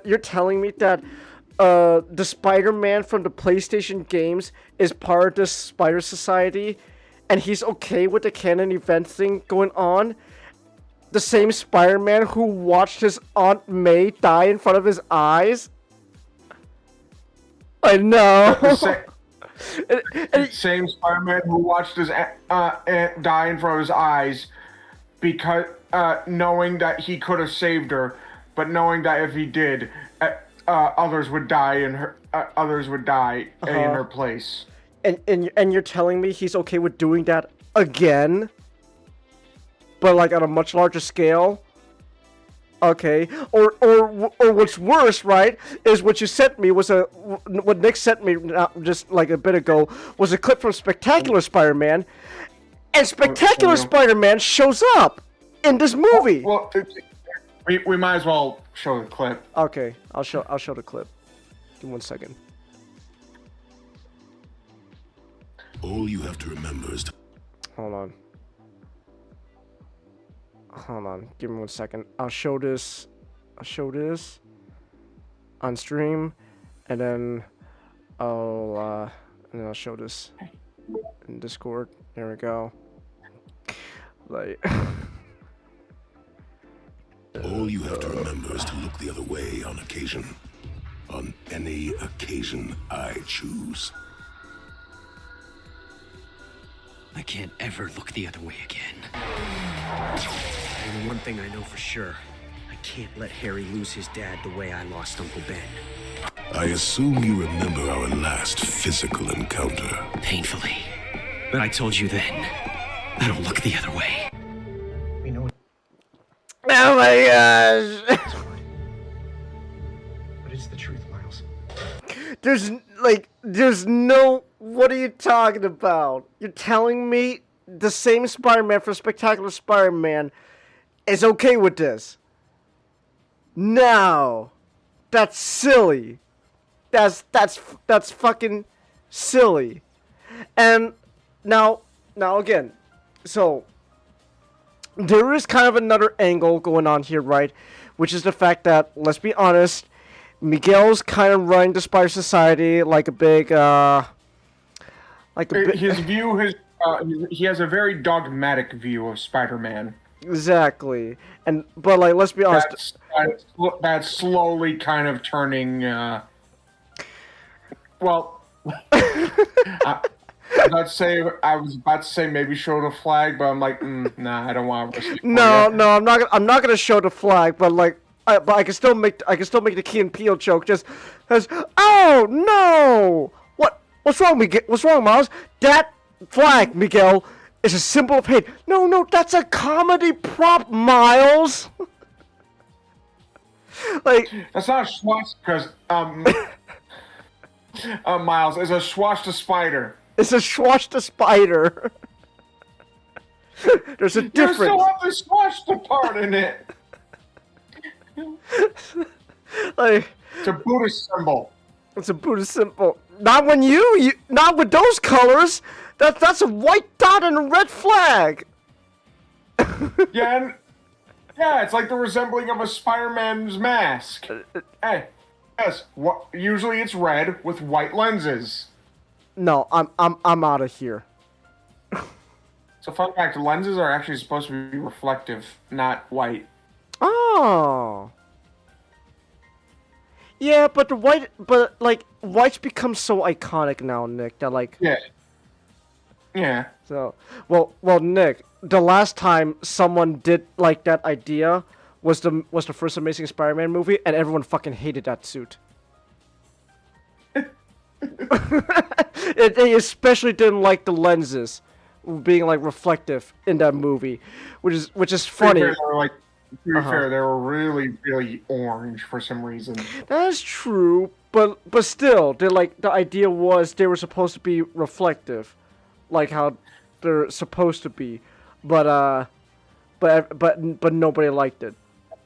So, but anyway, so Miguel is kind of running the Spider Society like a nationalist socialist society. Just saying. So there is that. And to be fair, this movie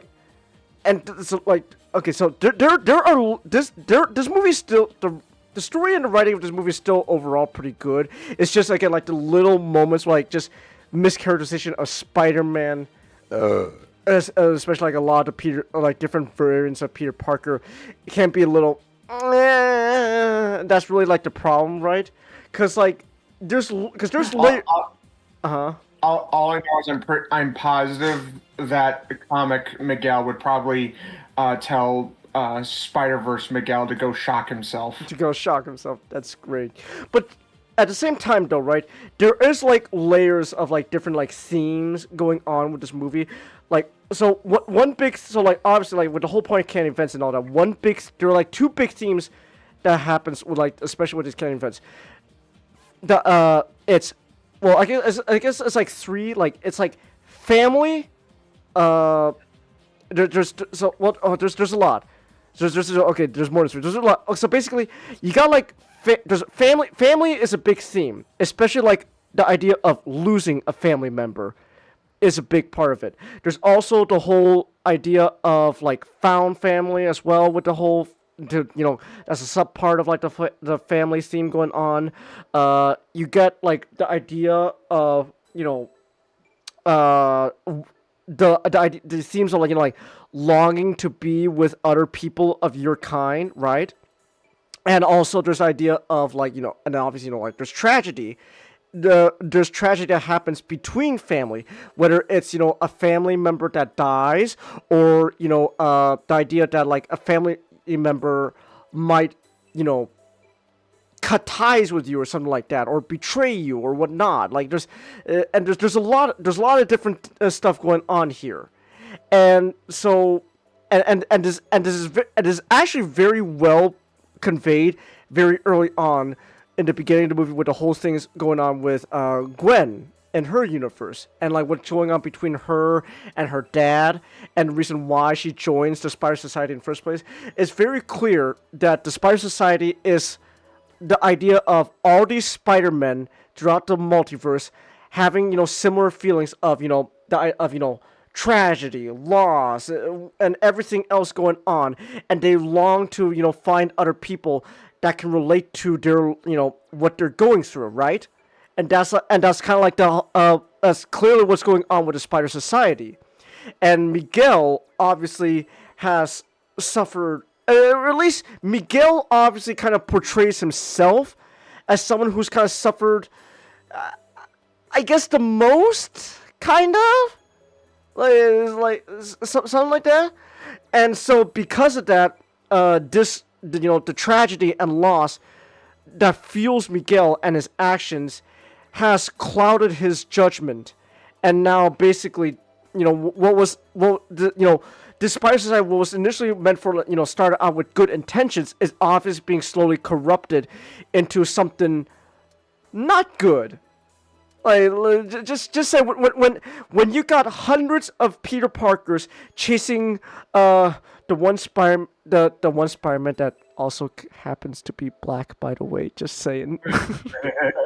just saying. When you got one Spider-Man who's obviously the only black guy in that universe, and then everyone else is obviously white.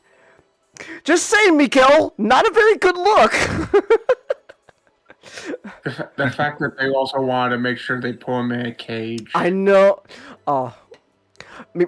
All right, guys. Time for our weekly Spider Society meeting, guys. All right, everyone, settle down. Okay, so I decided. So what you got for us, Miguel? I decided we're all gonna have uniforms. What's wrong with our current suit? Well, there's nothing wrong with that, but we're gonna all have uniforms. Now here, I brought these out for you, including new masks. Be more united. Be more united. Now, keep in mind these are prototypes, so why are they all white, Miguel? What do you mean? They're all white. Well, it's uniform. We're all one color, one people, and all that. Miguel, why is the mask pointy? What do you mean pointy? Miguel, are these clan robes? No, they're not clan robes. Where did you get that idea? No, just trust me. Try it on. It'll be great. It'll be great. All right, now who's got the spider crucifix? Who's got the spider cross? Because I got a lighter right here. It's even better when you remember Miguel's, by his name alone, is half Mexican. Oh, that's true. Oh my goodness. So, but yeah, just saying, Miguel, when you got everyone chasing the one black guy in that like, you know, Spider Society, like, you know, base and all that, not exactly a good look. Just saying. So, but yeah, so but like it's very obvious they're trying to do the whole, like, you know, good intentions have obviously are being corrupted into something not good. So there is that going on. Okay. Oh. One guy knew to realize that first is the anarchist. Because to be fair though, Hobie was just an MVP of the movie. Absolutely. Hobie was great. Love Hobie, man. Hobie's the first to recognize what's happening, because in his universe he's literally fighting like actual fascists, like not, you know, like not just, you know, oh, people, you know, just labeling people they don't like as fascists. No, like they're actual like fascists. He's dealing with his own, you know, I guess, version of a nationalist socialist party going on, right? And so like he has first-hand experience of what fascism is like. So when he sees Miguel kind of pretty much going down the same route with his Spider Society, he immediately is the first one to go, yeah, no, I'm bouncing. This is, no. Nuh-uh. Just for the record, I quit. So, like, but yeah, Hobie's great, though. He's the MVP. So yeah. But yeah, so, like, what was I say? So, overall, right, like, I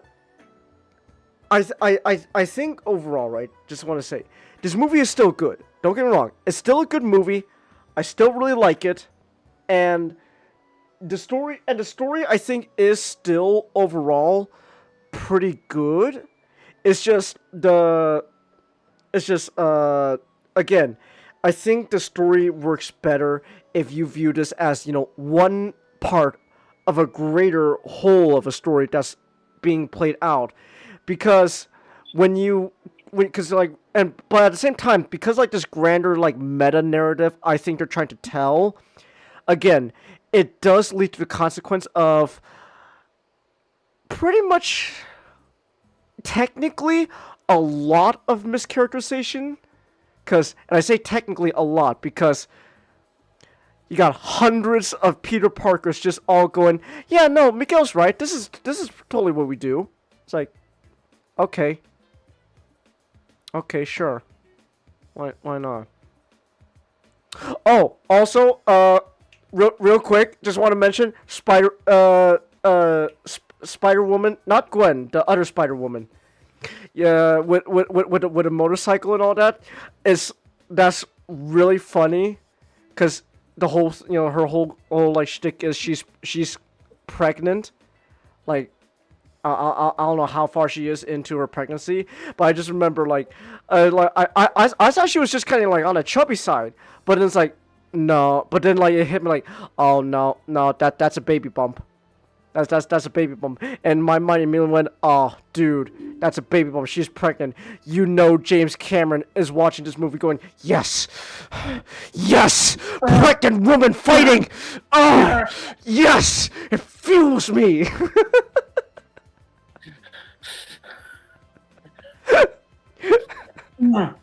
Pregnant women in life-threatening situations.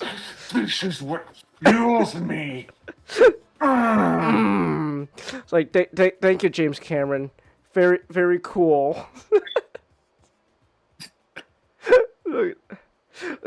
His name is James Cameron.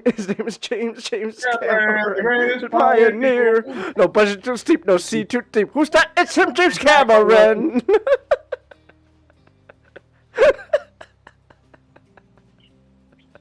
Oh goodness.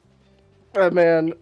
but yeah, it's like I think it's just really, yeah, like obviously like like, not saying like there's no reason for people to make a big hoop up about Spider-Woman being pregnant.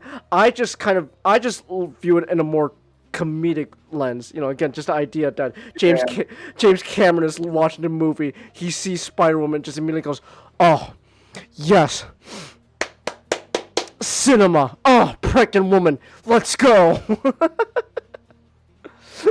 Like, hold on. When was Avatar? When was the second Avatar movie again? The Way of Water.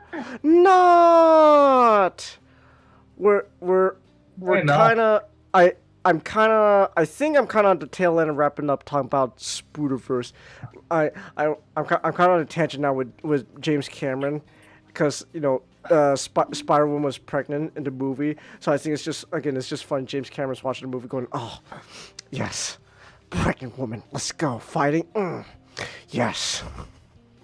What strong femininity. What strong femininity. Way of Water was literally the year before Spider-Verse. Damn.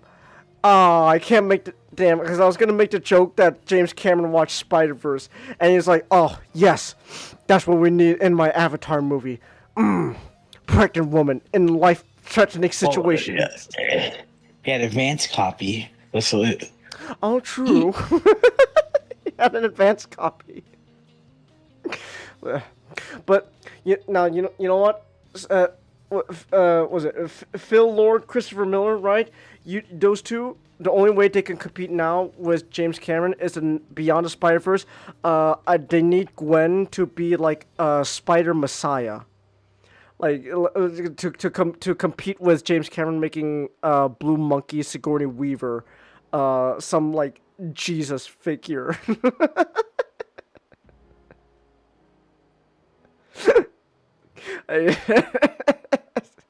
I still have not seen Fire and Ash.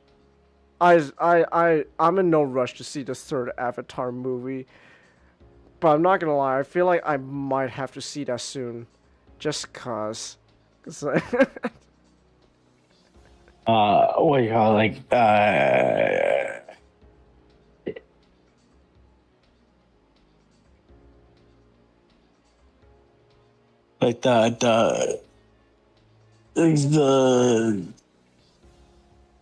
I you want to say Captain Quark. Of course, Captain Quark, the most famous character of the most famous character of Avatar. I thought we agreed to leave the stuff. Thought we agreed to leave the jungle stuff behind us. It was mating season. I thought I supposed to know she was your sister. Oh, how much of that did you guys hear? Far too much. Far too much. Quaritch, that's what I was thinking of. Quaritch. Quaritch. Yeah, Quaritch gets a girlfriend, and then he taunts Jake Sully, going, my bad bitch is better than your bad bitch. My bad bitch better than your bad bitch. Honestly, I still love that. What really just solidifies the movie for me, even though I haven't watched it. It's just Cody tweeting like, "All right, I'm gonna go see the new Avatar movie," and he just came back and just like in all caps, "Jimmy, you've done the same ending 3 times now." Yes, because the most ridiculous thing about the movie is that the whaling plot is there. Yeah, let's go. Feels no different from The Way of Water. Oh, that's great. Except now, the naked child can now breathe the same air as the others could. And Sigourney Weaver can talk to the eugenics tree. Can talk to the eugenics tree. Now, Now he's filled with Last of Us fungi. He's filled with the Last of Us fungi. Oh gosh. Oh man. You know what? What the fuck was his name again? The guy, the Last of Us guy. What's his name? Neil Druckmann? Yeah, Neil Druckmann. Neil Druckmann. Where's Last of Us 3? Where what's her name? Abby. Abby is now like fungi messiah. She could talk to the fungi people. She's the messiah now, like Sigourney Weaver. Come on, hop to it. And I have a question. Was James Cameron? I heard that was James Cameron heavily involved in the writing room? Of Avatar? Well, yeah, because it's his baby. It's his baby. Yeah, it's his story. That explains it. It's his strange hybrid of Dances with Wolves and the environment. And the environment. I kind of imagine that the writers be like, James, that's not gonna do it, but it's not gonna do it. That doesn't make any sense. Do it. I think we. It's James. I think we just. It's James Cameron. Stop talking about. Common. I think we just stopped talking about Spider-Man. His name is James Cameron, the bravest pioneer. No budget too steep, no sea too deep. Who's that? It's James. It's James Cameron. Oh, my man's been in the Mariana Trench for so long. He's deprived him of oxygen. It's deprived him of oxygen. Okay.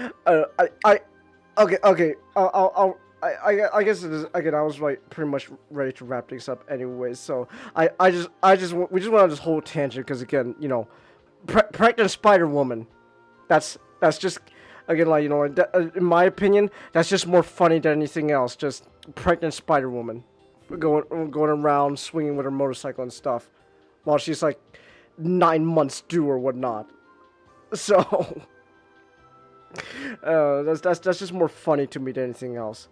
Anyways, want to say, but yeah. Anyway, so overall, right? Across the Spider-Verse, it's still good. Like it's still good.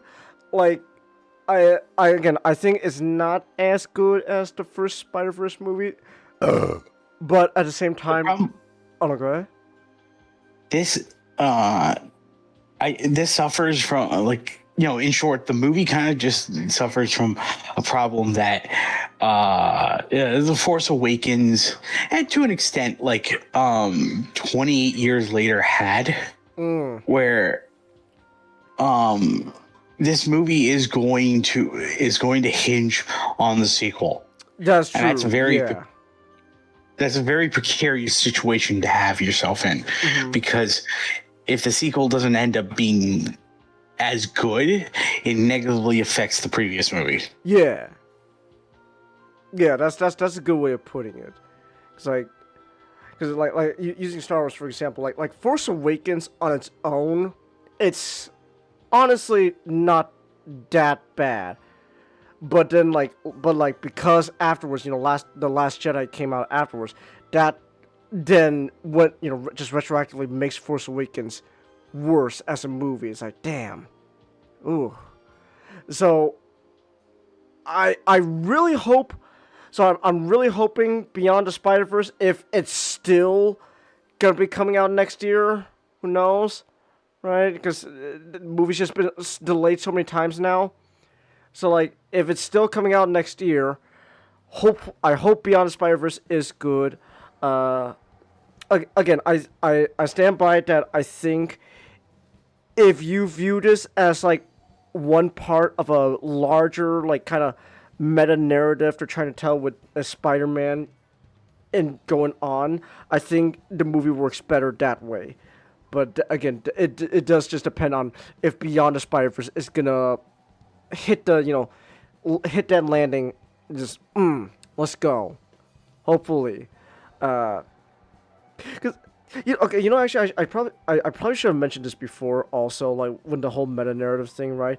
Because I like the whole point, like like Miles being like a mistake of a Spider-Man and all that. At least that's what Miguel calls him. Like I feel like that's like gotta be very much a whole meta thing about how there's so much negative reception towards Miles as a character. Like, oh, Miles Morales sucks. He's not Spider-Man.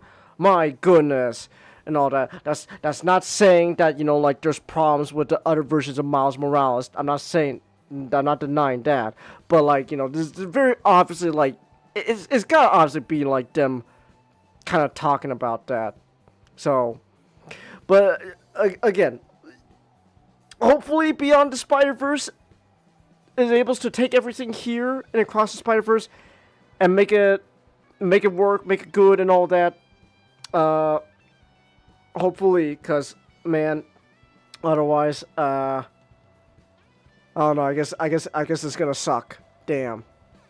So, but yeah, Across the Spider-Verse is good. It's pretty good. Let's say, also apparently like I'm on to. I have the Wikipedia page pulled up in front of me. There's a subsection called transgender iconography and censorship. I think that's just really funny. Like, oh man, I wonder why they would censor the transgender like iconography. Oh, it truly is a mystery. Guess we'll never know. Hey, was that one Asian country again that's very large, starts with a C, and I think that might have something to do with it. I think it starts with a C, ends with an A. Canada. Not Canada. Not Canada. It's the Asian one. So. Which Asians in Canada? What you think there wouldn't be? There's Asians in Canada. But I think. I think a certain just a certain Asian country probably wasn't too big on the LGBT stuff. So that's why they took it out, because at the end of the day you got appeal to as many the masses as much as possible. So Yes. Guam.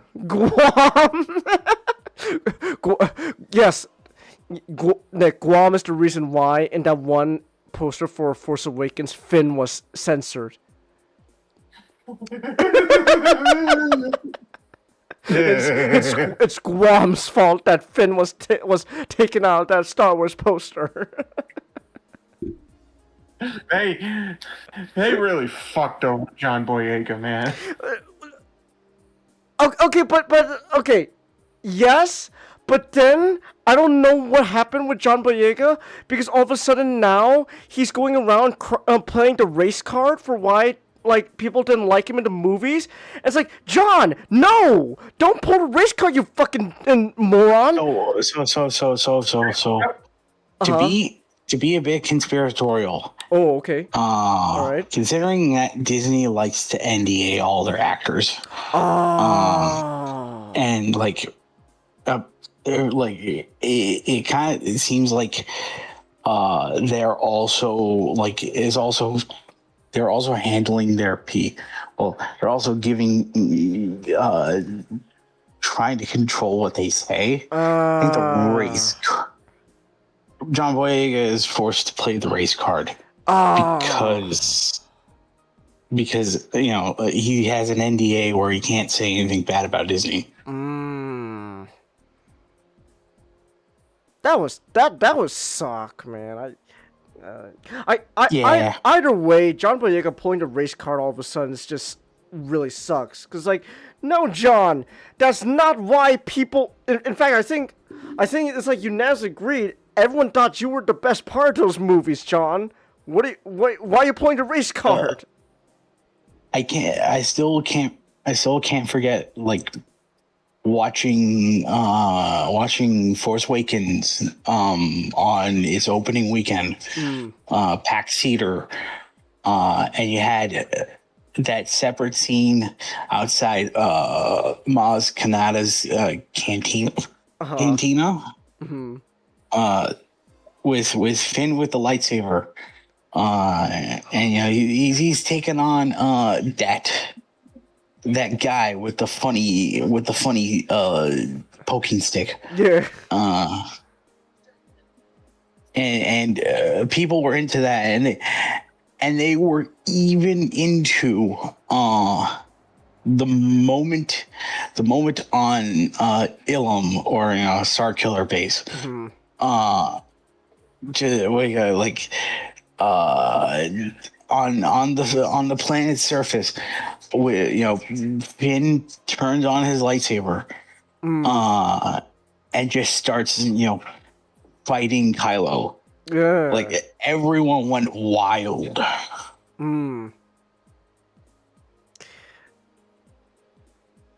Yeah, again, if we are gonna be a little conspiratorial here, if Disney really is making him pull the race card, I think that's just further proof that we don't hate Disney hard enough as we like to think we do. We should hate it more. You know what? We gotta send a message. We gotta storm the gates.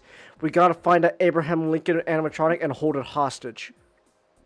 It's like one wrong move, Disney, and the Abraham Lincoln gets it.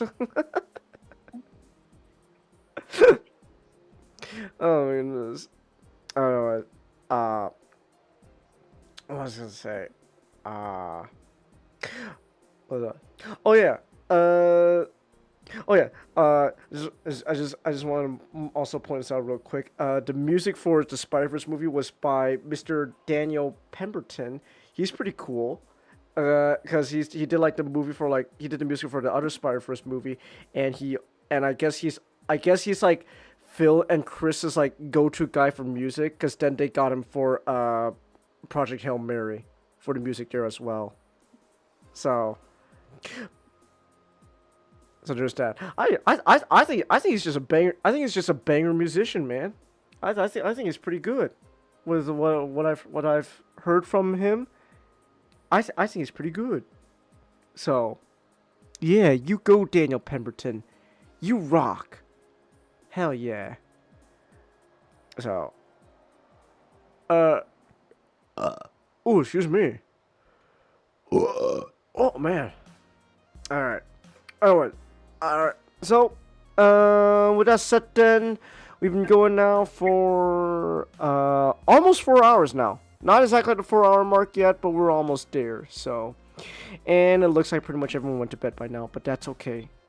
That's fine. It's already almost midnight, anyways. So, we are gonna call things here. I want to say tomorrow. Well, we'll be putting off Sonic again. Now that I think about it. Oh man, poor Sonic. We're gonna be putting off Sonic again because tomorrow, we were talking about this earlier with the rest of the guys. We're gonna be doing a bit of a writing stream. Ooh, should be fun. We're gonna be trying to think of a rewrite idea for the whole Batman murderer fugitive arc in the comics, because that wasn't good. So hopefully we can make it better. We'll see. Alright, so yeah. Until next time, good night.